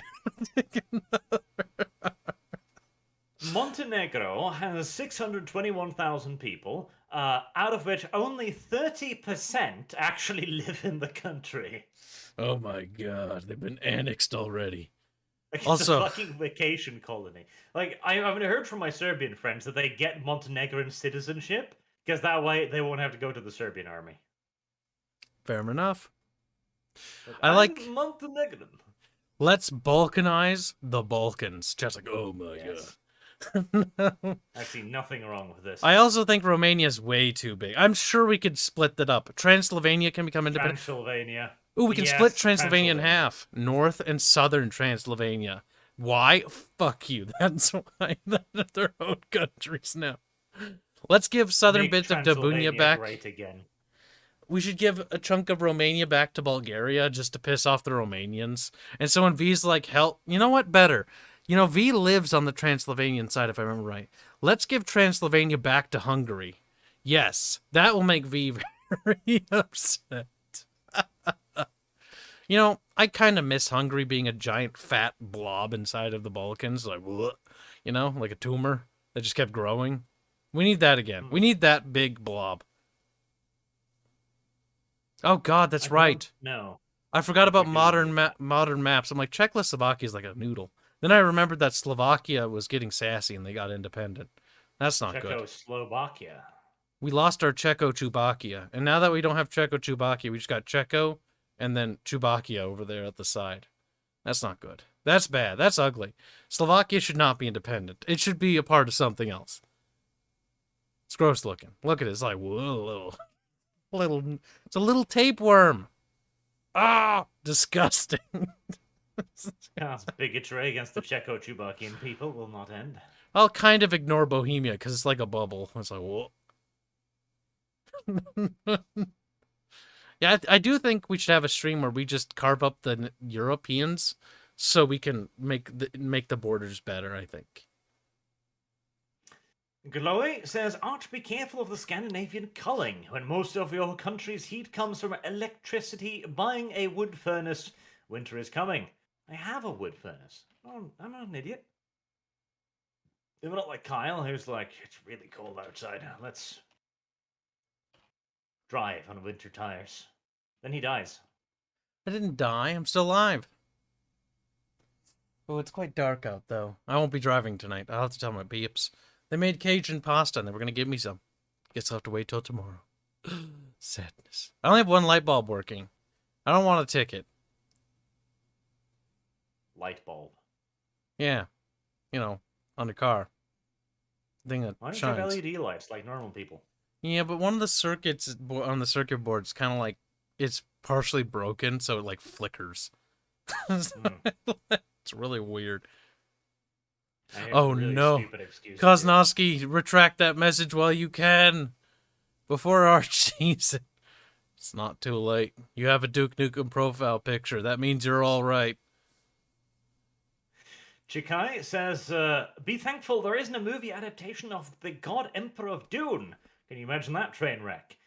I kind of want to see that little pussy-ass bitch in the worm costume, though. He becomes a worm. He's like, "Rear," and he like wriggles around. Oh. Fear me, mortals. Everyone just laughs their asses off. The God Emperor in Dune. I do love how he's like, you know what? Let's undo the spice addiction. And then, like, billions of So, whoops. I may have killed billions, but I hope to save trillions. That is kind of the moral of that story. That's true. Alamondaria says, be careful with the Ark server. Sargon had one and people kept just smashing his base, which sucks. The server was fun. Yes, which is why our idea was to moderate a bit who was left on until Sargon was like, you made this? I made this. Which is I strange. made this. I thought Sargon was pro gatekeeping, and here I'm like, let's gatekeep. Let's gatekeep. Seriously though, let's gatekeep. Fuck. If we just let anybody in that server, the amount of griefing will be atrocious. Yeah, remember, it's just a Sargon. It's just a Sargon. I know, he's too nice, just like you, for his own good. God damn. He has a hard time with certain things on occasion. He's gonna get you. He's gonna find out about this stream. He's gonna get you. Mark DeShame says, there is a free RTS called Beyond All Reason. It's total annihilation with modern day graphics. I told you he's gonna get you. I'm now Kibbs the Prophet. There he is, yes. Yeah. I made this.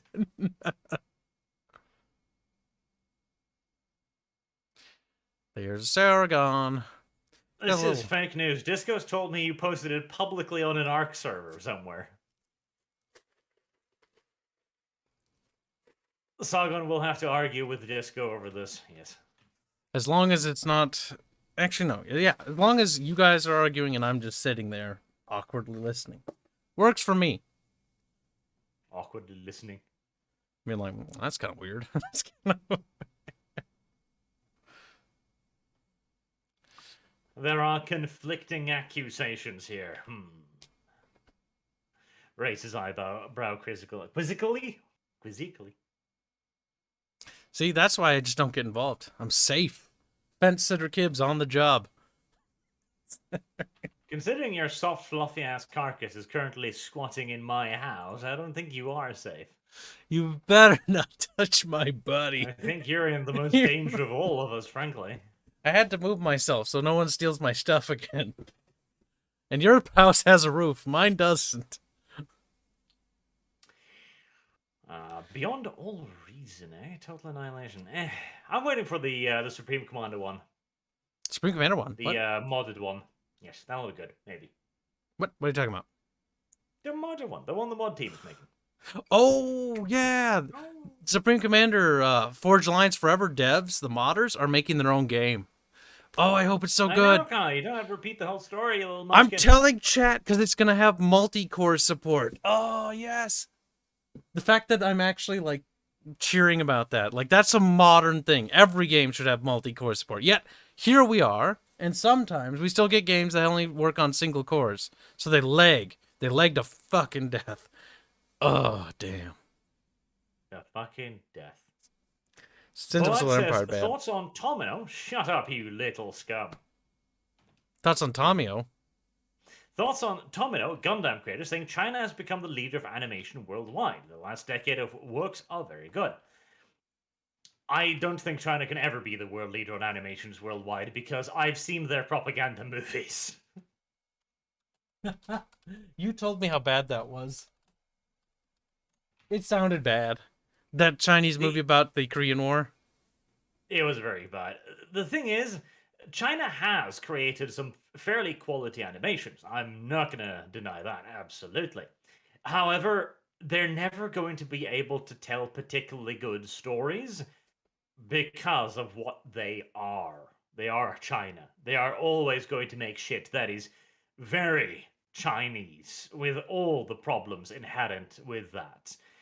And I watched a recent movie, Sacrifice, about this, which illustrated every point about this, where every Chinese person is just this perfect patriotic superstar, never feels pain or want or anything, and the American is this drunk fat fob in his shitty ass aircraft that is like burping and belching black smoke, and everything is dreadful, everything is horrible, and it just becomes a meme.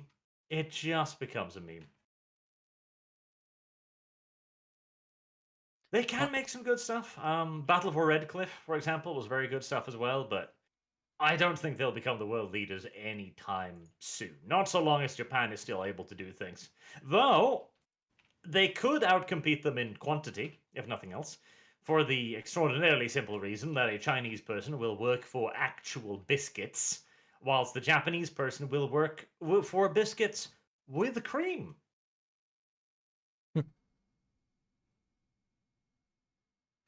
It's true. Is that better, chat? Use the chat for a second. Well, I'm actually Sargon pointed out that you were kind of quiet, so I turned you up. I've just been watching the audio levels just for a second while you're talking. Should be better, but I'm just gonna turn you up a little bit more. Carl, why are you fucking the shit up, huh? I haven't changed anything. I think it's you. I think you keep moving around. Hold still. Did you like my desert power meme that I stole from somebody who DM'd me? No. What? What do you mean no? You can't say no to me. I didn't like it. Well, now, I'm gonna have to ban you. Check out that picture I sent you there. Now, this one is out of date at this point, mind you, and quite badly so as well. But it shows the salary levels of income for animators in Japan, and it is dreadful.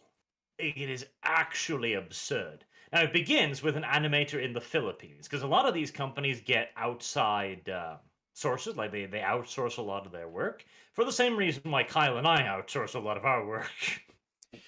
To be brutally honest, yeah, like having an artist in Thailand and Taiwan is a lot more economically viable than hiring somebody in Britain or United States. Mm-hmm. So an animator in the Philippines will have an annual salary of $8,500. And that's an experienced animator. So that's not a rando, that's the salary of a fully educated and work experienced animator. $8,500 a year. In Japan, they come for 10,000. No, $10,000 for an animator. Again, a year. That's not a whole lot of money. And when you then add on the fact that all of the other guys, like the top earners, like the series director, has like a salary of 47,000, which still is not all that much, is it? Like the executive producer, 71,000. Like that's the top end, right? Or 718,000, I mean, because he's earning the big bucks. Yeah. Even that, for an owner of a studio, That's incredible. The only one that earns money is the A-list voice actor with $666,600. Now that's money. That's absurd, the amount they make, and that's you know, this is a good thing to point out, because even in video games, it's the same way. A lot of AAA developers will actually pay exorbitant amount of monies for not just like A-list voice actors, but actual Hollywood actors to do voice work. That's insane. The amount of money they waste on that when they could have invested that on anything else. Oh, anything. Like there's so many underrated like voice actors and actresses who can pull off incredible performances for like a quarter, if not a tenth of that. Yep. The problem is finding them, and then like having the time to find them too, to dig through the dirt to find the gems. Very true. I just can't believe it though. But at the same time, this makes so much sense. You also got to remember that the reason why a lot of these people take these absurd low wages is because it's a massive market in Japan. A lot of people educate themselves to be animators or to work some way, shape, or form within the anime industry because it's their dream. And then when they get hired by one of the big name companies, they'll accept diddly dick nothing in pay because they're like, oh, this is finally my dream. I can finally do the thing I've always wanted to do. And the companies abuse that. The same happening here in the West too. Activision Blizzard was actively abusing the shit out of a bunch of employees, paying them next to nothing because they wanted to work at the place that made Warcraft. You know what's fucking funny about that is they were like, oh, you get like, a free year in WoW and like some gold in WoW to spend. It's like, yeah, thanks. The gold in WoW, that'll totally put some bread on my table. Thanks, guys. I mean, if you get enough of it, you can become a Chinese gold farmer on the side. My God. It's ridiculous. Like, how do you live on Blizzard salary? I sell gold. You know what's funny? Speaking of voice actors, the guy who did Geralt in The Witcher 3, he was in like a ton of random games. Like he's doing... I'm wondering if he's kind of like... not Stan Lee. That's the guy who made fucking superheroes. The really awesome actor who perished not that long ago. He did Saruman. He did, fucking Count Dooku. He's fucking awesome. Why is his name? I know who you're talking about, but I don't remember his name either. I'm terrible with names. I love him. He's amazing, and he would do almost anything because he just enjoyed acting. I'm wondering if that voice actor's like that too. That's a bit of a side tangent, but yeah, there's some voice actors that you'll see everywhere. Or there's generic voice actor man who's in Dawn of War 2. I remember that because he plays the sniper. I forget his name. Christopher Lee, thank you. Christopher Lee's fantastic. It's a shame. So many good actors are gone, and we don't have a lot to replace them. Not to say that there's not some new talented actors, like the guy who did Paul Atreides. I know what you said, Arch. Like, he doesn't look the role, but his performance was actually not that bad.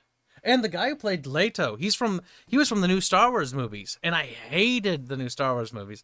And you know what? His performance of Duke Leto was fantastic. Honestly, I'm actually so sad about it, because his character's dead now. I hope there's some flashback scenes with Leto in it, because I loved his performance. What we actually genuinely need, is to just end the Dune movies. Like, let the next one be an epic disaster of unbelievable quantities. No. So we can get rid of that whingy man-child. And then we'll have prequels with Duke Leto and how he became this excellent Duke and how he waged wars and secured the space near him and how he secured his world. Yes, that's what we need. How he got the Landsrod to basically respect. You know, I would actually be totally cool with a prequel series with Duke Leto. That'd be awesome. Be awesome. The sad part too is the guy who plays Duke Leto and does such a good job of playing this distinguished, wise statesman is the same piece of absolute garbage that played that pilot dude in the Star Wars movies. See, to the actors' credits, and to the credits of many actors that have worked in the Star Wars films, which I love some of the Star Wars movies, but I understand they're a little bit retarded. But these actors are phenomenal at what they do, and honestly, they're misused by the directors at these films, because a lot of them, like what's the guy who played Obi-Wan in the original Star Wars movie? I forget his name. Famous actor. He absolutely he did Star Wars. Most of them did. Han Solo, the guy who played Harrison Ford, wanted Han Solo's character to die in Empire Strikes Back. The guy who played Harrison Ford. Harrison Ford, I corrected myself. Shut up. Harrison Ford. I might be dyslexic when it comes to names, apparently. Harrison Ford wanted Han Solo's character to die in Empire Strikes Back because he should have. Because what's funny is, if you watch the other movies, like, his character doesn't have a purpose. And I'm not just saying that because I saw the Red Letter Media video. But they're kind of right. He just sort of stands around and doesn't do anything. Like, his character's story is over. And a lot of these actors are misused and mismanaged in these movies. Liam Neeson, he's another good actor. Ewan McGregor, another good actor as well. You know what's often not said? The guy who played Chris Hansen. No, not Chris Hansen, you monkey. You absolute muppet. Christopher Lee? No. What's the guy's name? Hayden Christensen. There we go. He's actually a really good actor. His skill was wasted in the Star Wars movies. So many. Alec Guinness. That's the name of Obi-Wan. Yes. Thank you, guys. You guys are so much better than names than me. I'm so bad There's at more names. of them than you, Kyle. They have a larger brain. The collective... Oh, no. The collective brain power of chat has become too powerful. Rapidis says, here is a contribution to your bill, and soon we shall liberate Bohuslän, Härjedalen, and Jämtland. Good. I think I paid for like a billionth of my my electricity bill now. Keep them coming. Keep them. But yes, we should definitely... let's not stop at those. Reclaiming parts of Norway is not enough. If Sweden still exists on the map, our duty is not yet done. The sovereignty of Sweden threatens the sanctity of Norway. just like, oh, what was it? Helsinki threatened St. Peter. Russia. Names. St. Petersburg? St. Petersburg, yes. Just like Finland. Finland's existence threatened that. Sweden threatens Oslo. Kill it with fire. Sweden threatens Oslo. Kill it with fire. It is the only solution to a problem that has long vexed our nation. And the world. True. Mark the Shame says, yes, perpetual early access is like one of my favorite games. Angels Fall First, the game that Battlefront should have been. I've never heard of this. Can't help. Angels Fall First is an interesting first-person shooter. Why do I know these random things? What the fuck? I'll pull it up on stream and I'll send it to you. Angels Fall First. I played it. It's actually kind of fun. Except none of my friends got it, so, I didn't. It's a really cool game that's got space battles and ground battles. And, like, in the space battles, you can go inside, like, the capital ship and, like, man the guns and stuff. And the ships are flyable, too. So, it would have been cool if Star Wars Battlefront was like that. Like, you're not fucking wrong. You were absolutely correct. Check it out. I sent it to you on Steam. Angels Fall First. Really cool shooter. It's relatively cheap. It runs on an older version of the Unreal Engine. And you can, like, fly in these space battles. It's pretty cool. And the ships can board each other. And there's, like, big ground battles, too. Like, it's imagine Battlefront if it had more stuff to do. And I'm not talking about EA Battlefront. I'm talking about classic Pandemics, retarded kids. Pandemics, Battlefront 2. Not EA, fucking monkey. It's pretty cool. It's got big, chunky space battles. It's focused on combat. Some people say it's like No Man's Sky a little bit with the scale. Yeah, in a way, yeah. Little parrot lad. It's pretty cool. Question marks being raised. It's pretty cool. I didn't get a chance to play too much. So I can't comment too much. But the promise, and when I played it, it was neat. Neato Cheeto, as Barch would say. Kyle's making propaganda noises for something he barely played. Condemn him for this. It's true, I did barely play it, but it is rather fascinating as a video game. Ala Mandorius says, when was the last time you played? We tend to build a main base with heavy defense and then Horde bunker setup. Set up kind of like a tower defense for the Horde Knight. It works quite well. That is in relevance to the Thingy-Bob video game, I'm sure. 7 days to 7. 7 days to 7, he says. Yes.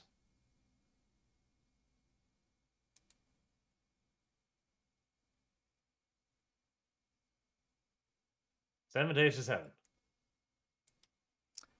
You want me to? Have you not? I played 7 days to die.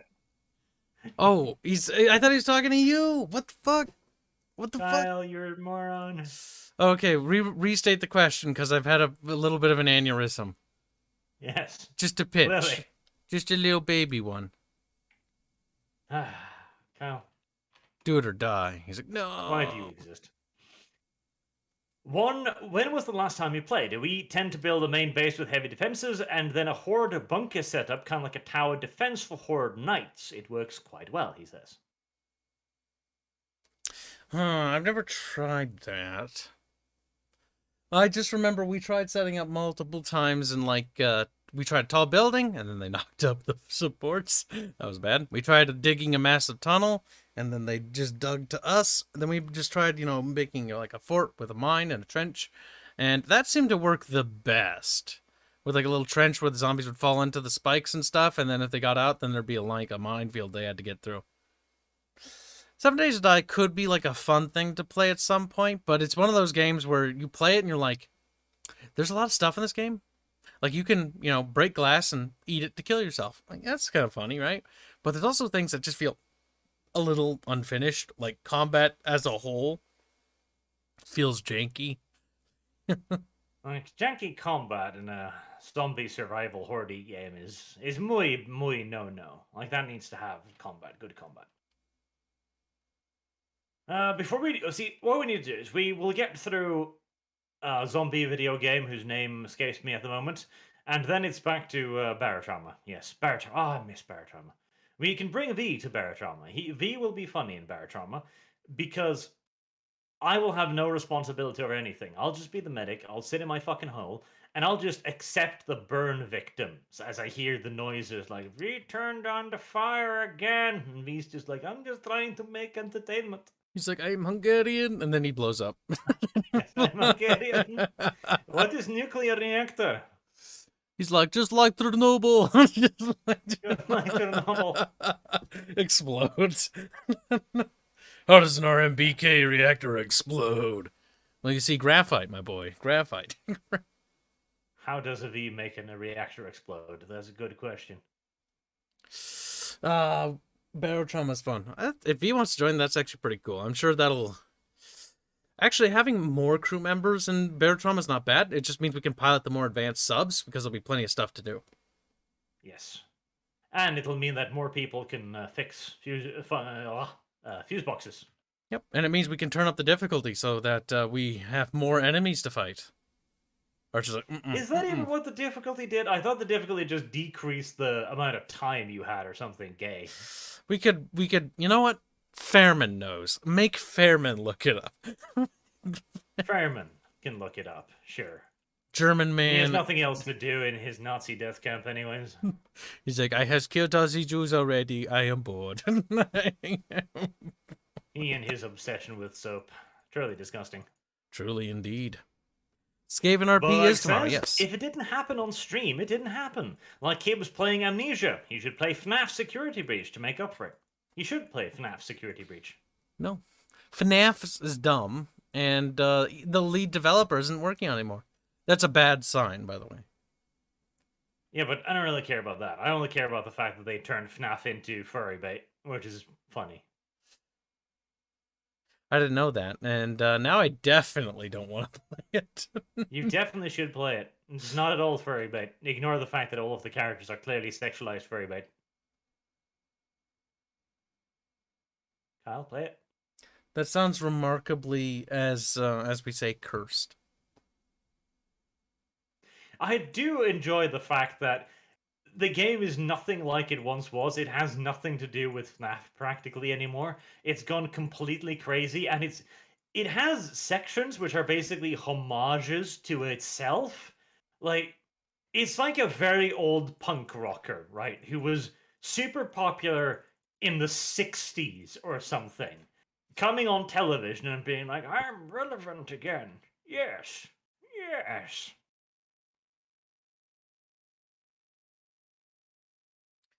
Indeed. 5-hour RP tomorrow. Well, it really depends on what happens tomorrow as well with you. Remember, we're at a crossroads where something might happen that might mean Arch might have to do some serious thinking. We'll see what happens tomorrow. Yeah, maybe someone will push someone off a fucking tower again. That would be terrible. Well, first we have to find the tower. You know, from my character's point of view, does he see any high places? Arch's like, no, shut the fuck up. Black 1917 says, by the way, Kyle, I have some news. The Unexpectables news for you. They've started using the .jpeg thing that you do. You're no longer unique in this. How does this make you feel?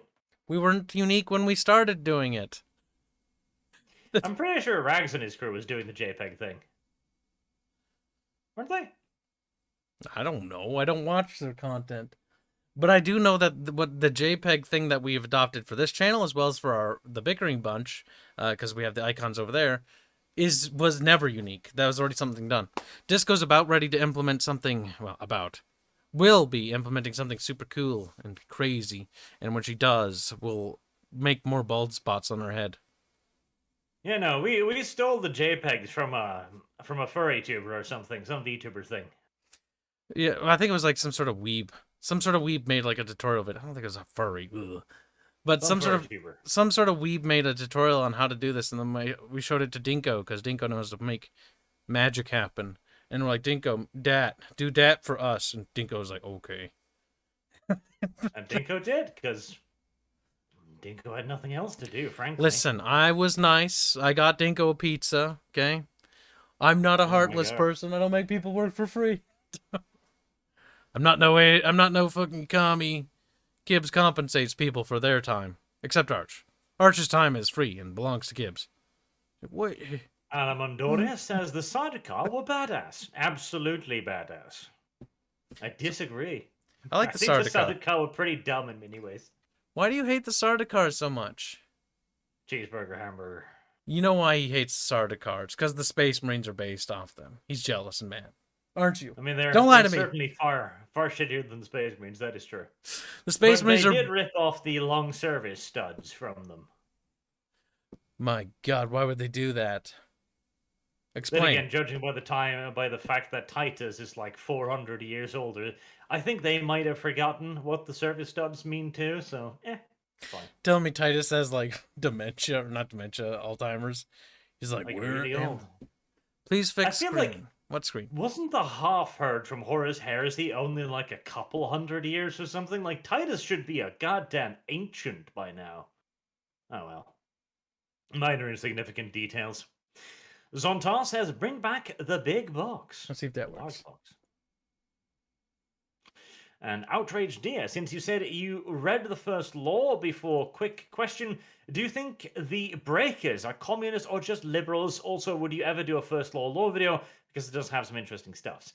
Honestly, I couldn't even tell you what I think right now because it's been so goddamn long since I read it. I don't even remember what these things are now. It could be a make for some good lore though. Gus donates a generous 30 Canadian dollars to say happy holidays, Arch and Kibbs with many pencils. Oh my God. Now, we've been sidetracked again too much because of Kyle. It's on my phone. The final topic I wouldn't talk about. We will cover that, then we'll do the rest of the super chats. The final topic. Kyle, do you remember what the final topic was? It's why you should bully Arch. Yes. He's like, no, that's incorrect. It's Wheel of Times. Oh God, did you why watch Wheel of Times? My dad did. He bitched about it to me. About it. Oh, what? We're not gonna talk about the cool game I linked. I linked something cool and interesting. You linked the Wheel of Time. Like, you're cringe. I'm cool. Yeah, your thing is. You said it looked cool. You can't even. Yeah, that's right. You can't even say it doesn't look cool. It's like, yeah, it kind of does, Baka. Looks irrelevant is what it does. Oh, he's just mad now. He said it looked cool. Of Time. It's a TV series. No, it isn't. It's a TV series only. It has nothing to do with the books. It has absolutely nothing to do with the books. It has as much to do with the books as Starship Troopers the movie has to do with Starship Troopers the book. That is it. That's a good comparison, actually. Like, everything is, like, and the worst part is, too, the changes aren't even well thought out or wise or interesting changes that help or build the plot in any way. It's stuff like Perrin has a wife now, and in the first episode, Perrin divorces his wife by hitting her in the midriff with an axe. It's like, oh, she must have been a bit of a bitch. Yes. And then Perrin never mentions her again. He's just like, I killed my wife. What's for supper? Ah, Perrin. Perrin was evil all along. They also break up the entire end part of it. The original idea was that Randall Thor, being the hero of this story, was supposed to kill all of the evil Warhammer Beastmen. But instead, they gave that role to two of the women characters because, Randall Thor is a filthy straight white man and does not deserve to be the hero, frankly. Very progressive. I might even approve of it. Yeah, because Randall Thor's character does look like a bit of a winchy asshole, to be honest. I had a friend who really, really liked The Wheel of Time. I bet he really hates this.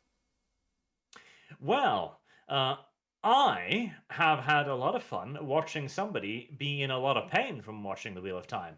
Who? Shad. Lol. What a boomer. What a doomer. What a Australian, right? Right. Romanian? I mean, he kind of looks like a Romanian. If you make his eyebrows like 10 times thicker and blacker. I do quite like Shad's journey through the Wheel of Time. The first episode, he was quite optimistic for a while there, and the last episode, he's just head in his hands, sad, cringing, dying slowly. Australians in pain brings me so much joy. Well, at least somebody's suffering. I'm kidding. Poor Shad, though. Yeah, he really liked this series, didn't he? He liked the books. He has learned a lesson about liking the books. That should teach a valuable lesson. I think Australians should suffer. Shad's suffering is good for him. It builds character.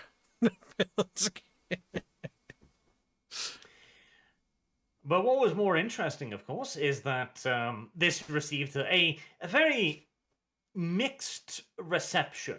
The weird part is, it was actually pretty positive. Like most normies that watched Wheel of Time really liked it. And that's where the clear divide is. The people who haven't read the book really liked the TV show, which would already tell you pretty much everything you need to know, really. Like, oh yes, plebeians with absolutely no connection to any of these characters really liked this thing. Ah, all right.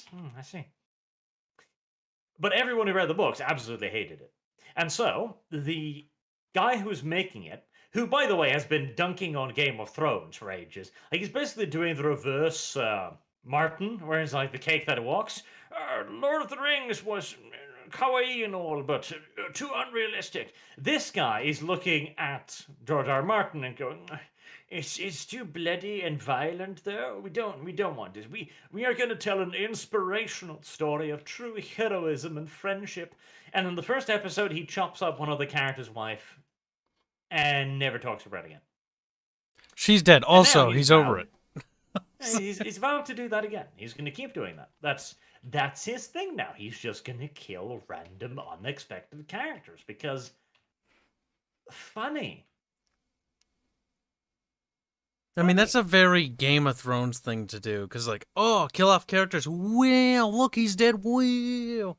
And then George R. R. Martin, after he killed, like, 30 characters, like, crap, where's the story going to go, even? I think I killed everybody that anybody cared about, and everyone's interested anymore. Fuck. Darnation, everyone's dead. Nobody likes my stuff anymore. Okay. All the characters left are kind of annoying. Just because Peter Dinklage is the only one alive that anyone gives a crap about. That actor is, I think, pretty sad, butthurt about the whole thing, because I think he lashed out at the fans, if I remember right. Recently, yes, where he said that the only reason why people were pissed about the ending was that they wanted to see the pretty white people win. Sounds like some serious cope right there, little bitch. It's like, considering that the only people who won were all cripples, I think somebody's coping, yeah. Somebody's speaking from a position of privilege, as Peter Dinklage and the retarded Stark boy were the only ones who did well. God, I forgot. I hated that season. I mean, to be fair, like, Game of Thrones sounded interesting on paper, but honestly, I really struggled to get into it. And then at the end, when, like, Ned Stark died, I was like, what are you gonna do with this? And then they did the Red Wedding thing, and I'm like, what are you gonna do with this? Like, what are you doing? Like, are you fucking retarded? And the writer's like, I'm like, okay, keep killing every. Like, where are you going with this story? You've all these fucking character storylines, and you just keep ending them abruptly. It's because you don't know how to end them properly. You're just like, and then they died, and then they died. It's like, well, then you died, and your book died with you. Fuck it, Christ. Turned out to be excellent TV material, though, because people kept watching it and kept tweeting and talking about all of the incredible shit that happened. And it made Game of Thrones enormous. Killing off that poor goddamn ginger that dies in everything, Sean Bean, He does die everything. What was the key to success for Game of Thrones. And so the Wheel of Time is trying to repeat this success by having ridiculous torture scenes, where the only character I actually kind of liked in the series has to be a mean little man and torture Perrin. To be fair, Perrin deserved it. But I like the black guy, because he's introduced eating a lightly roasted baby bird, where you can hear the bones crunch in his mouth. I'm like, you're evil, and I like this. Oh, he's burning a woman to death at the time, too, but who cares? He's like, I might eat that woman the same way I eat this bird, herp derp.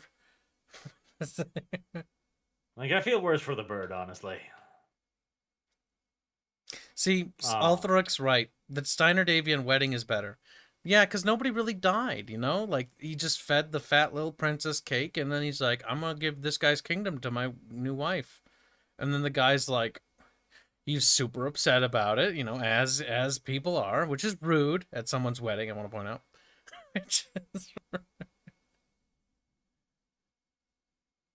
Bart's is like, what? And this is just the beginning, because remember, again, we've got Lord of the Rings TV show coming up, and I'm sure everyone will love that. Apparently, there's an evil elf in it who's an orc, but who isn't evil either. So there's an elf orc who's not evil, he's just misunderstood. That makes no sense, because orcs are elves that were, like, tortured at the center of the earth or something. I can't remember. I'm really bad with the memory of the Lord of the Rings. And then they're tortured elves, right? Warped and twisted into monsters. So he can't, like, he's either an orc or an elf. And, like, I'm very confused. Well, that's the problem. Yes, you're correct. He is either an orc or an elf. There's no middle ground here. And I'm pretty sure none of the elves managed to escape captivity, to put it like that. But this is also the setting in which the hobbits are living in the Shire some 3,000 years before they were supposed to be in the Shire. So, you know, we're already getting pretty creative with the timeline here. We are. Not to mention, yeah, there's not only that, there's hobbits living in the Shire where they're not supposed to be. They haven't migrated there yet. And also there's black hobbits now. And that's like, what? And there will be good orcs, chat. Make no mistake, the orcs will be very misunderstood, and that's going to be a storyline. Like, there's going to be an orc woman who's going to fall in love with a regular man, and he's going to be like, man, you're foul and ugly. And then they'll go on an adventure, and he'll be like, you know what? You're not such a bad thing. And then she'll be trans. Actually, I'm a trans orc elf, and, like, I like, if you read my Twitter bio, because she pulls out her orc phone, and it's like, you'll see that my pronouns are in my bio. Also identify as a communist. There'll be one of those scenes, you know, where one of the characters will do something assuming in universe lore. Like, oh, you orcs, you like this, right? And the orc will look at them with that face of bigotry. And it's like, actually, not all orcs are like this. And then God will intervene to have circumstances create themselves perfectly to demonstrate, like, yes, not all orcs are like this. I've seen this scene already. I played Star Wars The Old Republic online, and one of the later stories, there's a quest where you do a quest for, like, a hut, and you're like, how come you're different than all the other huts? And he's like, your casual bigotry aside. It's like, what? How come you're not like all the other huts, Mr. Hut person? Yeah, how come you're being nice? Which is actually a fairly reasonable question to ask, because most huts just eat people. They're evil. Because he's a progressive Jabba the Hutt. Yeah, apparently, and he just said, your casual bigotry is it. So he didn't even answer the question. I didn't. It just begs You more just refused questions. it. Casual bigotry. How dare you? Oh god, that line was it was more funny than me being actually mad at it because it was so stupid. Thank you, To be Hans, fair, for pointing casual out that bigotry quest. aside is a pretty good line. Casual bigotry aside. What a meme response right there. There's no bigotry quite so good as casual bigotry. Especially when it's brushed aside so casually. Casual bigotry requires the casual response.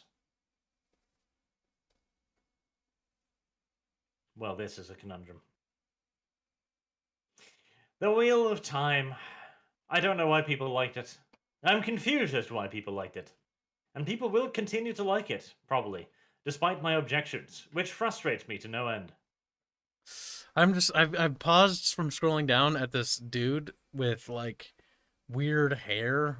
I'm not sure if he doesn't bathe, but either way, like he's got this thing in his mouth and like he just looks like he's about to take it up the ass. He is. Kind of. He's like, here it comes, and the guy in the back's like, get ready, boy.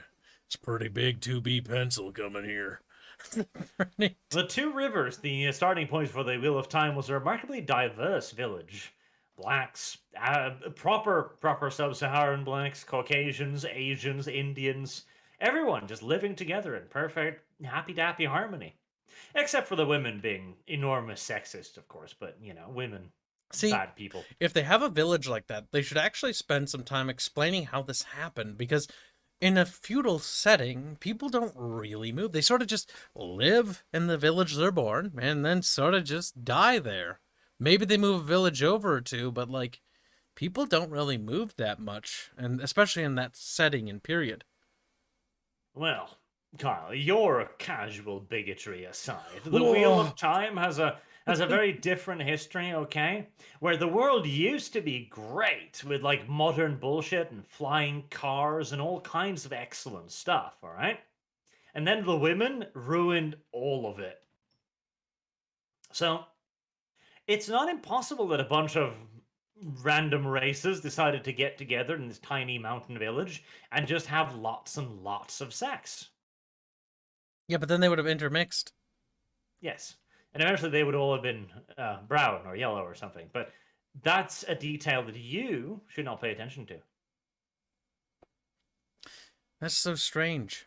They would have intermixed. It's sort of like when the migratory period happened. What happened when the, Frankish tribes migrated to Gaul? Well, they fucked people.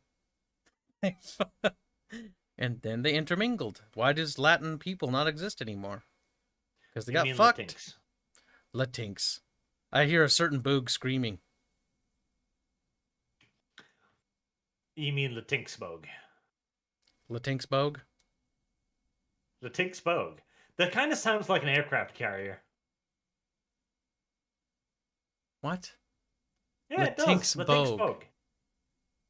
An aircraft carrier. Yes. What? Do you not hear that? No. Latinxbog. That make No. Latinxbog. You know what it sounds like? Yes. It sounds like you're retarded. No, it sounds like an aircraft carrier. Latinxbog. Oh, this is the USS Latinxbog. Oh, we got a torpedo. Like what? Like fuck. No. Bad. Dumpster. Yes. Crawl in the dumpster. Stay in there. Stay. The chat understands. You just don't. Chat, if you understand him, you're gonna get spanued. I've got moderation powers to abuse. Too lazy to abuse them. Let's get to the super chats, All shall right. we? Glow in the dark, a sad baby arch in a sad box playing with worms. That will be the Dune thing, yes. But at least they will be spiced. Spice must be. Latinxbog, the aircraft carrier, says, Kibbs is the hentai visual novel for your game, the Plan B you've been talking about. If so, where will Plan B be implemented? Plan B has nothing to do with more expenditures. Plan B is basically if things don't fall through the way they're supposed to, because that contract renewal hasn't come yet, then it means bust ass on YouTube. Through. That's a phrase. You've never heard that because you're Yeah, Norwegian. but it means if things don't fail. If things don't fall through. Yeah, falling through is a negative connotation. It's What? something falling through. If thing Like falls a plan through, falling through means the plan has failed.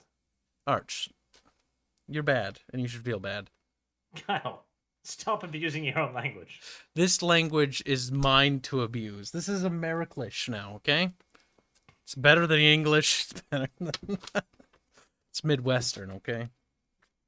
Plan B, basically, to summarize it, is do lots of work and hope good things happen. It's a good plan. I like to think so. I'm going to summarize it, because I'm not going to go into detail here. Now, next super. Plan B sounds an awful lot like Hope and change. I know. kissing Archer's ass. Yes. Wow. Like how Arch immediately, he's like, vassalization. It's like, no. Vassalization is the only opportunity for God to live. Chloe says, the Black Hobbits will live in the hood, or ghetto, instead of the Shire. They all speak like Nicki Minaj and rappers. Very stereotypical, but also very likely. Sir Brastian says, speaking of LoL, League of Legends, now you have contacts, get Studio FOW to make Ari stuff. For a friend, of course. Also, have you seen Northern Exile, ex-GW employee? I feel like the name rings a bell. What was the name again? Northern Exile. Oh, that's the team that makes the other board game. Right? Is it? Let's Google it. Google. You take all my money. You can take my search result. Northern Exile. They have a YouTube channel. They make YouTube videos about Games Workshop. Maybe that's... If it's I'll send it to you. Previous GW employee. I already found it. I'll send it to you anyways. Maybe you found the wrong one. Jeez, I'll kill you. It's too late. I already sent it to you. Guess you're gonna have to... I already heard lots of horror stories from GW from lots of people who've worked there. Like, it's apparently... like, working at GW is apparently really shit. They'll pay you nothing, expecting you to be like, I can work at GW. Oh! Basically. Yeah, it says Games Workshop Stories, Gatekeeping and a New Year. Thank you. Games Workshop Stories, Hobby Nightmares. Yeah, that sounds interesting. They also, one of the cringiest fucking things I've ever experienced was going to a GW store and I was like, I want to just play this game. So I'm going to pretend to not know anything and be like, let's have a tutorial game. And they didn't teach me the rules at all. They just made shit up. And it was all to make the game seem more interesting than it actually was. Oh yes, these are orcs, and they like attack a bunch of times. You take like, and he just grabs a random amount of dice, like lots of dice. I'm like, are there rules to this video game? No. What? Oh. Where was this? Like, and this was the worst part too. Like, I talked to a manager later on, and he explained to me that yes, this is how they did it. When they were doing a tutorial game, they didn't care about the rules or anything like that.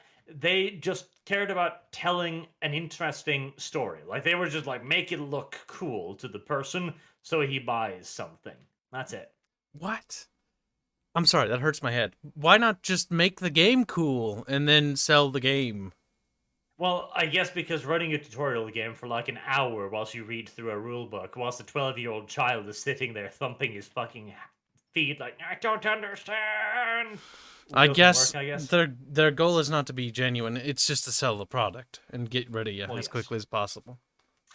Quotas, too, were a huge thing. Like, every person I've talked to in any kind of managerial position in any GW store ever has always cursed the constant bitching from GW to sell more. No matter what, it's always more. And they get sent to these ridiculous seminars, too, which tell them to do shit like the tutorial games. I'm like, it doesn't matter if they have no idea what the setting is, so long as they purchase plastic. I mean, that's kind of true, though. I've heard that a lot, actually, from people I know that used to buy Games Workshop stuff. Like, they would just, you know, they had friends who worked in there, and they basically said, like, their goal is not to, like, actually play with people. It's just to sell the product and get them the fuck out. Like they're not there to be friends with them. And that's not necessarily the store level people that are doing that. That's not their fault. That's upper management that's dictating that. And if you don't like it, well, you get fired, bitch. Which I honestly think is actually the wrong way to go about it. Because I think you should try to build a stronger community to get people to come back and then use the power of word of mouth to attract more customers. But who knows? Maybe that's just a silly idea. Mouth to attract more customers. Carlos is like, yes, complimentary blowjobs at the door. Listen, Disgusting. no, stop making fun of me. The power of word of mouth is real. Okay. Power word of mouth. Yeah. Shut up. Revenge of the Sith is proof of this. Because if you look at the movie ticket sales, Blowjob. were falling off since Phantom Menace. Because Phantom Menace was kind of, a little bit derpy. Like, I'm not even disagreeing. I'm pretty sure complimentary blowjobs would increase sales drastically.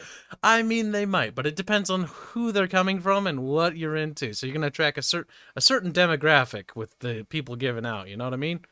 A certain clientele, perhaps, yes. If they're old men with beards doing it versus, if they're, young, attractive women. Young, nubile men, freshly shaved. Kyle, disgusting. Stop it. You're doing terrible things, Arch. You're committing war crimes again. Why does Kyle always do this to us? I don't even understand. All I'm doing is sitting here, staring at a popcorn bucket thing, and wondering why they put the popcorn in like that. That's just weird. Got this as a gift. It's a bucket with popcorn at the bottom, and it's taped over. And you remove the tape, and then I guess you just cook it. Strange. No. Boang says, in a recent interview, Tomino claimed that most Japanese animators are working for Chinese studios because they're getting paid better. I mean, hell, they might. And considering how little the Japanese pay them. True. One of the interesting things is, though, that China does have potentially a lot of money to spill around. I really don't think they'll be taking over the animation industry, though. I've tried to watch one of their animes once. It was pretty awful. They didn't even produce that much, either. Yeah.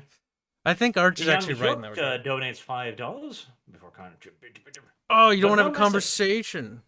Oh, Susan took an inkling to that. Took an inkling? Susan decided to take a crowbar to his knees. I mean, he might not have Susan typed does anything. That occasionally. He might have just given you $5. Yeah, but I like the idea of Susan personally hunting down and killing people more. I see this. You're just going for the worst possible scenario. We're narrative crafting. Just a pinch. Mark to Shame says, to be fair, in life, the most interesting characters do die. I don't know about that. I mean, look at the Trumfluffagus. He's alive. Look at Biden. He's alive. Look at Kamala Harris. Not for long. Oof. Oh well, it'll be fun when the grandpa finally falls down the stairs. There was this lovely little fake of him falling down the stairs of Air Force One, going all gooey-like. That was funny. Yeah, 3D ragdolls. That was quite hilarious. He's like, blah, blah, blah, blah, and falls. It was a bit too obvious to fool anyone, I think, but it was pretty cool to watch. I saw the tweet for that on Twitter where the person's like, no. No. You broke his little neku. I mean, there's more than just his neck broken. I guess bones are gone. Lord of the Opossum says Kyle's real plan B is to have a bikini car wash. I don't think that'll work well. I'm just saying. Particularly in Minnesota, I hear it gets cold. I think I'll be frozen to the windshield. Dead. Well, I mean, that might be an advantage too. Like, bring home. Bring home corpse. Gonna use it for meat, I guess. Yeah, but some people find that sexy. Dead bodies. Yeah. Yeah, true. That's a thing. It's called something. Kyle is aiming for a very particular necrophilia. There we go. I remembered without having to be reminded. I was about to say necromancer, but they could be related.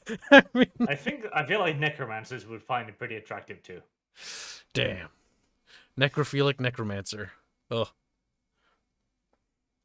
Cyber anime aliens says someone should write a fantasy with a section in an explicitly African-inspired place, so in adaptation it'll either show off the hypocrisy of diverse not Poland, or we see white and Asians not Zulus. We should write literally Africa, but populated entirely by white people. That'd be funny. Not even explain why their skin pigment didn't change because of the sun or anything. It's like, nope, they're In just fact, white. See, one of the aspects of my setting is I'm going to have this ancient bullshit race, because every cool sci-fi setting needs to have the ancient bullshit race. Damn right. You know? Yeah. Damn right, absolutely. And they were just going to make bullshit worlds where they do bullshit things. And one of these worlds is going to have just Africa, but with white peoples. They're going to speak in super posh British accents, and they're going to be dressed like Zulus. I say, did you see that MP over yonder? Oh, yes, comrade. They'll be communists too. They'll be communists. I saw that little quick retcon there. He's like, what? I said comrade. Maybe I'll work in a quick kameraden. Like the comrade people are at war with the kameraden people. No one knows why, they just know that there's a disagreement over the word. Huh. The more you know. About communism, I guess. Arch is like, yes, I know a lot about communism. It's like a disturbing amount of information, really. They'll live in the little mud huts. They'll wear like animal patterned bikinis and stuff. The men too, incidentally. I mean, it's an egalitarian society, I guess. No, the woman won't be allowed to wear bikinis. Bikinis are for the men. Oh, what the women just wear nothing. I might throw in a little bit of French, like 1800s French too, where the high status men wear like enormous pompadour fucking wigs too and high heels. There's a shine of masculinity, yes. Yes, precisely. And they'll paint their nails. Yes. God, it's a masculine thing. A real cursed setting. This is your world, my dude. Like, they can be as cursed as you want it. I feel like at this point I should also make them lay eggs, really. Oh no. So they've been genetically altered a little. Got it. For egg laying. Egg laying, yes. Are these bird people now? No, they'll look just like normal people. But they'll lay eggs. Yes. And I'm thinking the eggs might be a delicacy for some other equally deranged and degenerate faction somewhere. It's quite creepy. It's quite creepy. Arch is creating a drag show. Inside the egg. They turn white as they grow up because reasons. So the children are like black, and then as they get older, they turn white. And when they're that would be funny too. When they're grandpas, they're just whiter than the sun. Scorching sun, middle of the desert. The children, yes, you see, the children maintain their black pigmentation to survive. But when they grow up, they grow their beautiful white plumage. And they're not going to have feathers, and I'm not going to explain why they call it plumage. It's called plumage because they call it that. And if you criticize me, you're banned. They'll react very violently to any suggestion that their language is really dumb. Oh God, are you gonna go Tolkien? You're gonna write a language too? Yes. Yes. I imagine it would just be clicky noises. Right? Oh no, don't write that. It's like 2 clicks means you're gay. 3 clicks mean hello. 3 clicks and a pause means you're gay. 1.5 click means you're gay. 2 clicks means hello. It'll be easy to mistake the two. Get it really close. And gay is actually like a mega insult that basically means that you have to have a duel to the death. Yes, warfare will be commonplace on this planet. Much like you know, like 1800s. Like we need more duels.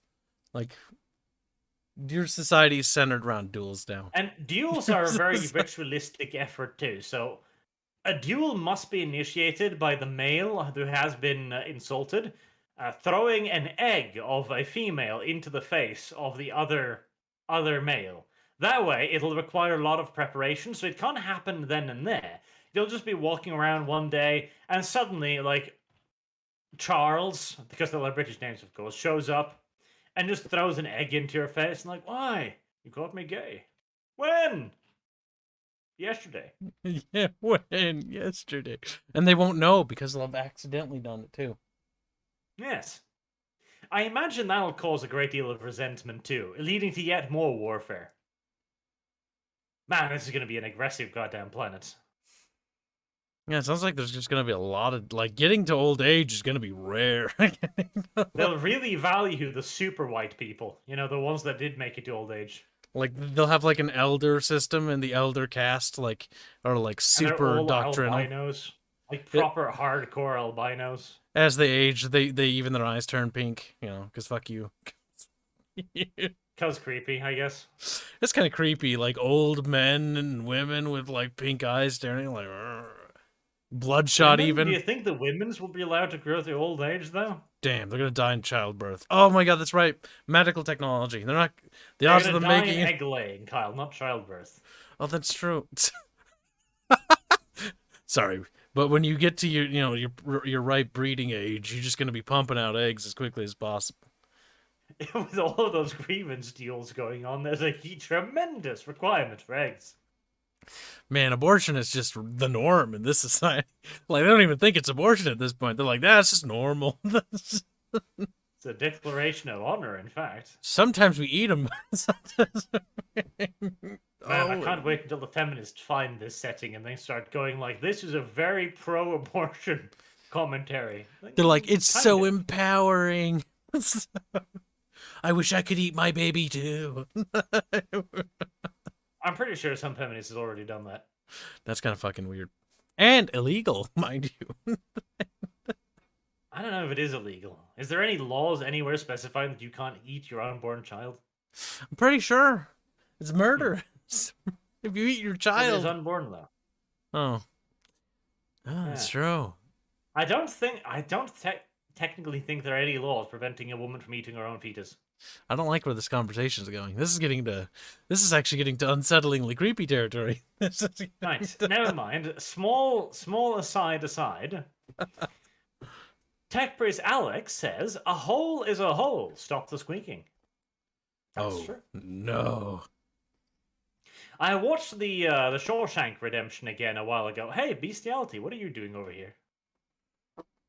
What?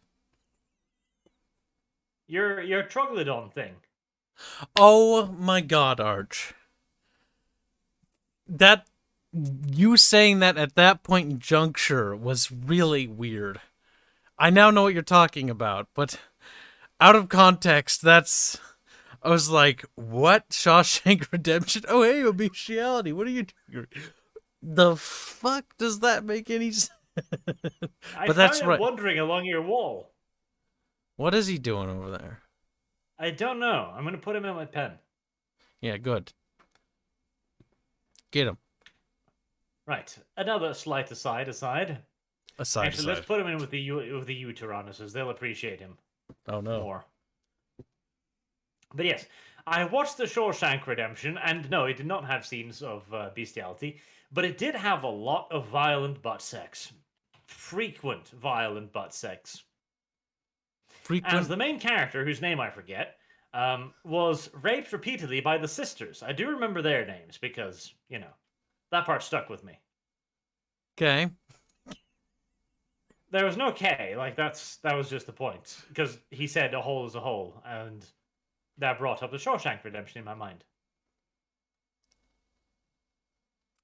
See, K was more meant to dismiss you, as in to just move past it, but then you're like, I'm going to get holed up on this K, and it's like, now we're just sitting here, and I don't know what to do. Well, the problem is, K sounds quizzical. It sounds like an invitation to continue, to elaborate. And I don't know where to go from here, frankly. We're at an impasse. A rather awkward impasse. Mark Shame says, I wouldn't call the puppet president an interesting character. I would. When have puppets installed into power ever been interesting? See, the interesting part is the fact that he was voted in. Theoretically, again, we're on YouTube right now, so you've got to take that into consideration. At that point, we've entered into a very interesting character arc. True. I mean, imagine Biden the movie, right? He's a really old man. He's sitting in his chair. he just wants to be left alone. He's ancient, his muscles hurt, like his bones are creaking whenever he goes to the toilet. He is not having a whole lot of fun in his silver years, right?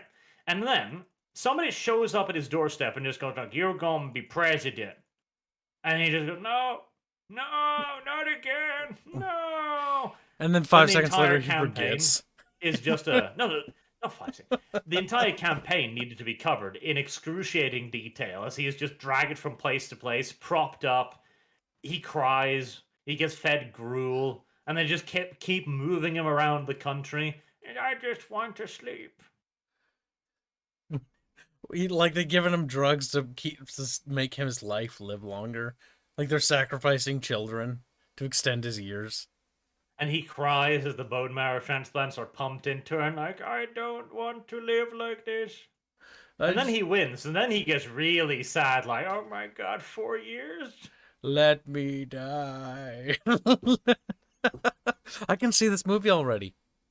Adam Sandler Kamala is. Harris is the villain. She's the one who organized all of this. And like she's like plotting, and she's got this like horse face smile, like, and then she neighs occasionally when she laughs.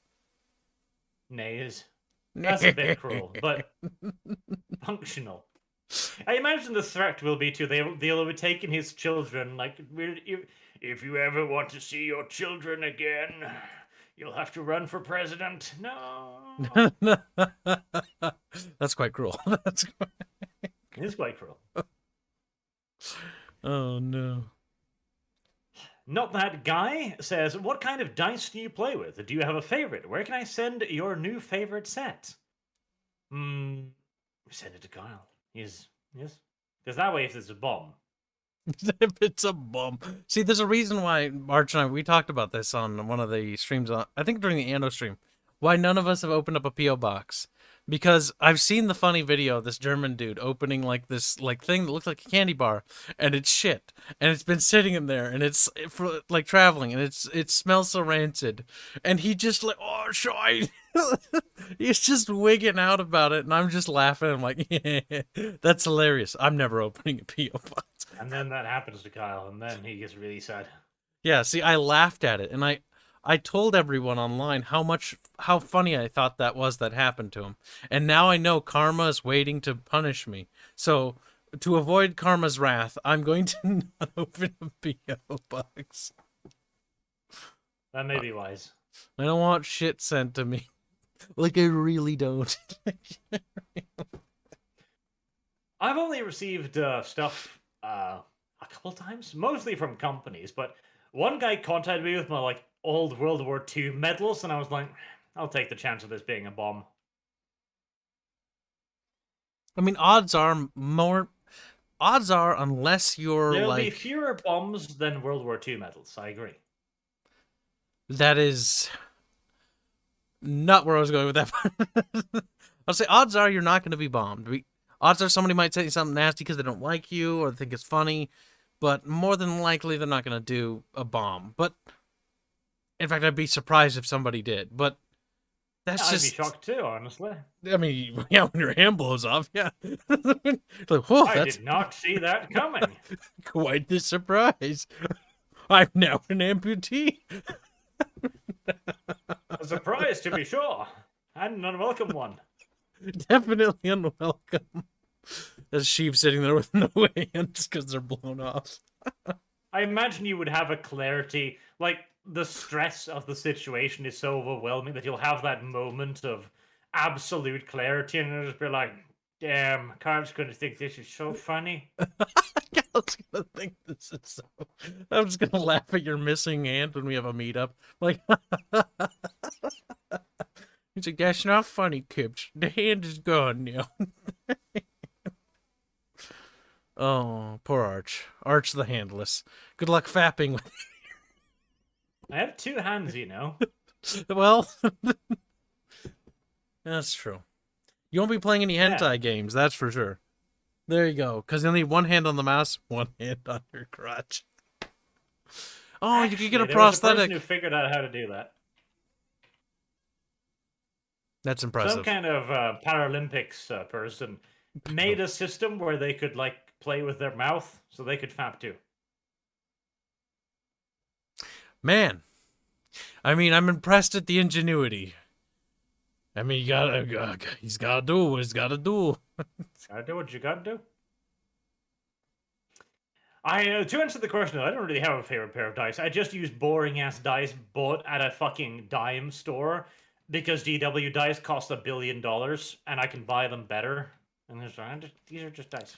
Yeah, cheap. Like, what do you like a $2 plastic dice versus $20 dice that have like a faction logo on it? Now I should probably shut the fuck up because like I paid for that Clan Invasion Kickstarter and I have like custom Comstar dice and they're cool as fuck. But at the same time, a D6 is a D6. What? When we get old enough to have like a fucking house in America where all of us live, and Dev will live in the basement there because he won't come willingly probably, but he has to be there for D&D. That's true. Then I'll buy like fucking rhinestone dice. Like they're you can tell which jewel stone they are depending upon the color because now you can show off. You know what you gotta do? Like, the actual D&D room has to have, like, actual torches and shit. And, like, be, like, themed like a dungeon. That could be so cool. We need to get mega rich. Smoky as fuck. It's like, roll. We smoke ourselves out, we're dead because we didn't fucking build the ventilation.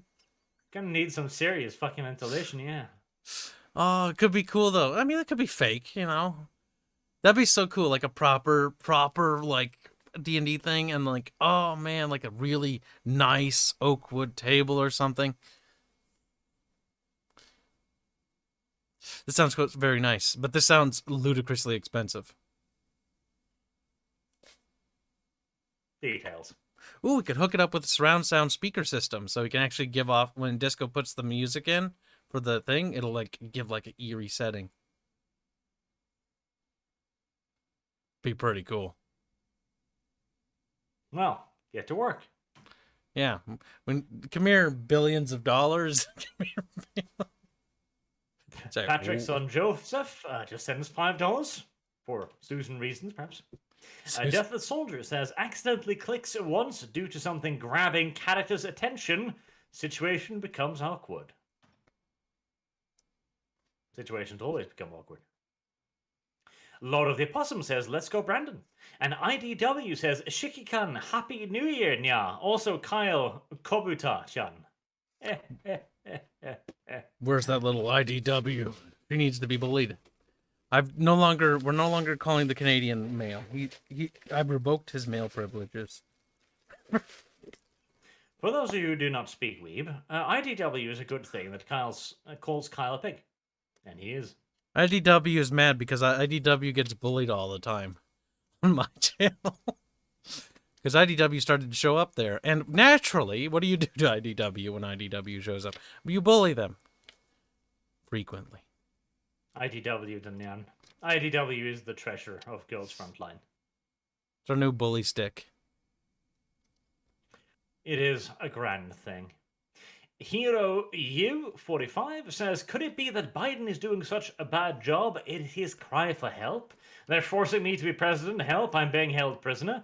No, I think that's just them wanting to ruin everything.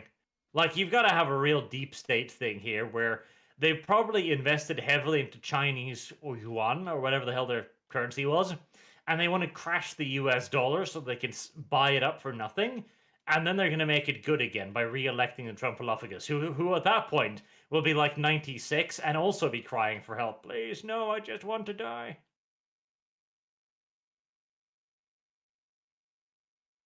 Man, this is quite the story. And finally, Not That Guy says, I make dice from melted down bullet casings. That is pretty cool. But only if they're like from actual battlefields. Like this one shot a Chinese person. That'd be kind of neat. How would you find that one? Well, you'd go to Korea and shit and be like, yes, they shot a lot of Chinese people here back in the day. You know, like, but are you talking about using the bullet itself or the actual just casing? Not the bullet casing. Finding the bullet would be difficult. Very. It might be embedded in them. Considering some of the guns we're using, like the carbine, which I don't know if it actually had a chance to penetrate through them. I know that the American troops did complain a lot about the carbine, and there was a rumor that it bounced off the coats of the North Koreans. Oh, that's funny. But did it really? That would be unfortunate. That would be Well, unfortunate. you wear the coat, I'll fire the carbine, and we'll see. Goes right through like, ouchie. I don't really want to be shot. I think being shot looks extremely painful.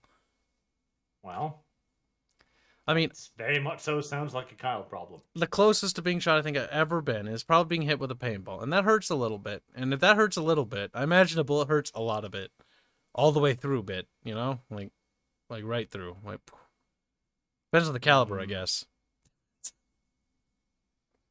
Question marks. But now we will do the RP tomorrow. Yes, RP is tomorrow. And Kyle, you've got some voice acting to do, don't you? You filthy little scoundrel. Voice acting. Where's my $666,000? You were paid just a few days ago. Or Shut up did- and get to voice acting. I think I'm getting paid less than the what you call it, animators, the Filipinos. You're not A-list, Kyle, nor are you experienced for that matter. I'd like to think I am when it comes to voice acting. Oh man. You don't want the end of the stream, Arch. You want to keep it going. Don't lie to me. For hours. Actually, I want to eat now. I'm actually kind of hungry. But yes, we will have the RP. It'll be lovely. I'll have if Kyle would not be such a useless little dog, I'll have a little teaser up about it soon as well on the main channel to get more people tricked into going to watch it. And there's a small little qualifier as well. If Dev remembers, because I messaged him about this yesterday and he was like, I have obligations. Also, Yes. we're using the same software, aren't we? You didn't actually change it, did you? I actually went through the other ones. The first thing doesn't have the rule set we're using, and I am not going to go and buy 4th edition Warhammer Fantasy. Fuck that. That's okay. I I can try want to do installing on my Tailspire stream though. PC. Like I looked into Tailspire. Tailspire is really cool, but it's got no automation whatsoever, and it will be a pain in the butthole. So you want to use Tailspire, or you want to go back to the other thing we're using? We'll use the thing we were using and hope and pray. But It I want might- to check out Tailspire at some point. I mean, it might work. So, just a quick thing. The PC that's this screen is sharing is the PC that I was using to stream before. Chat. I'm not using that PC to stream anymore. I have a 2 PC stream setup since then. So it could try the new stream PC and see if it works with that. Because then all I'd have to do is stream with that PC. Granted, I'll have to do the terrible thing of turning 90 degrees to the left and move the microphone over there. But that's not too hard. There you go. Even Kyle's incompetence has been taken into consideration and dealt with preemptively. Well, dealt with. We'll find out about that. You're getting a little too optimistic here, Arch. Getting a little ahead of yourself, even. He's like, oh no. And so, until next time, thank you all very much for watching. Thank you for all of your generous donations, and we will see you all tomorrow with the Skaven RP. Till then, have a good day.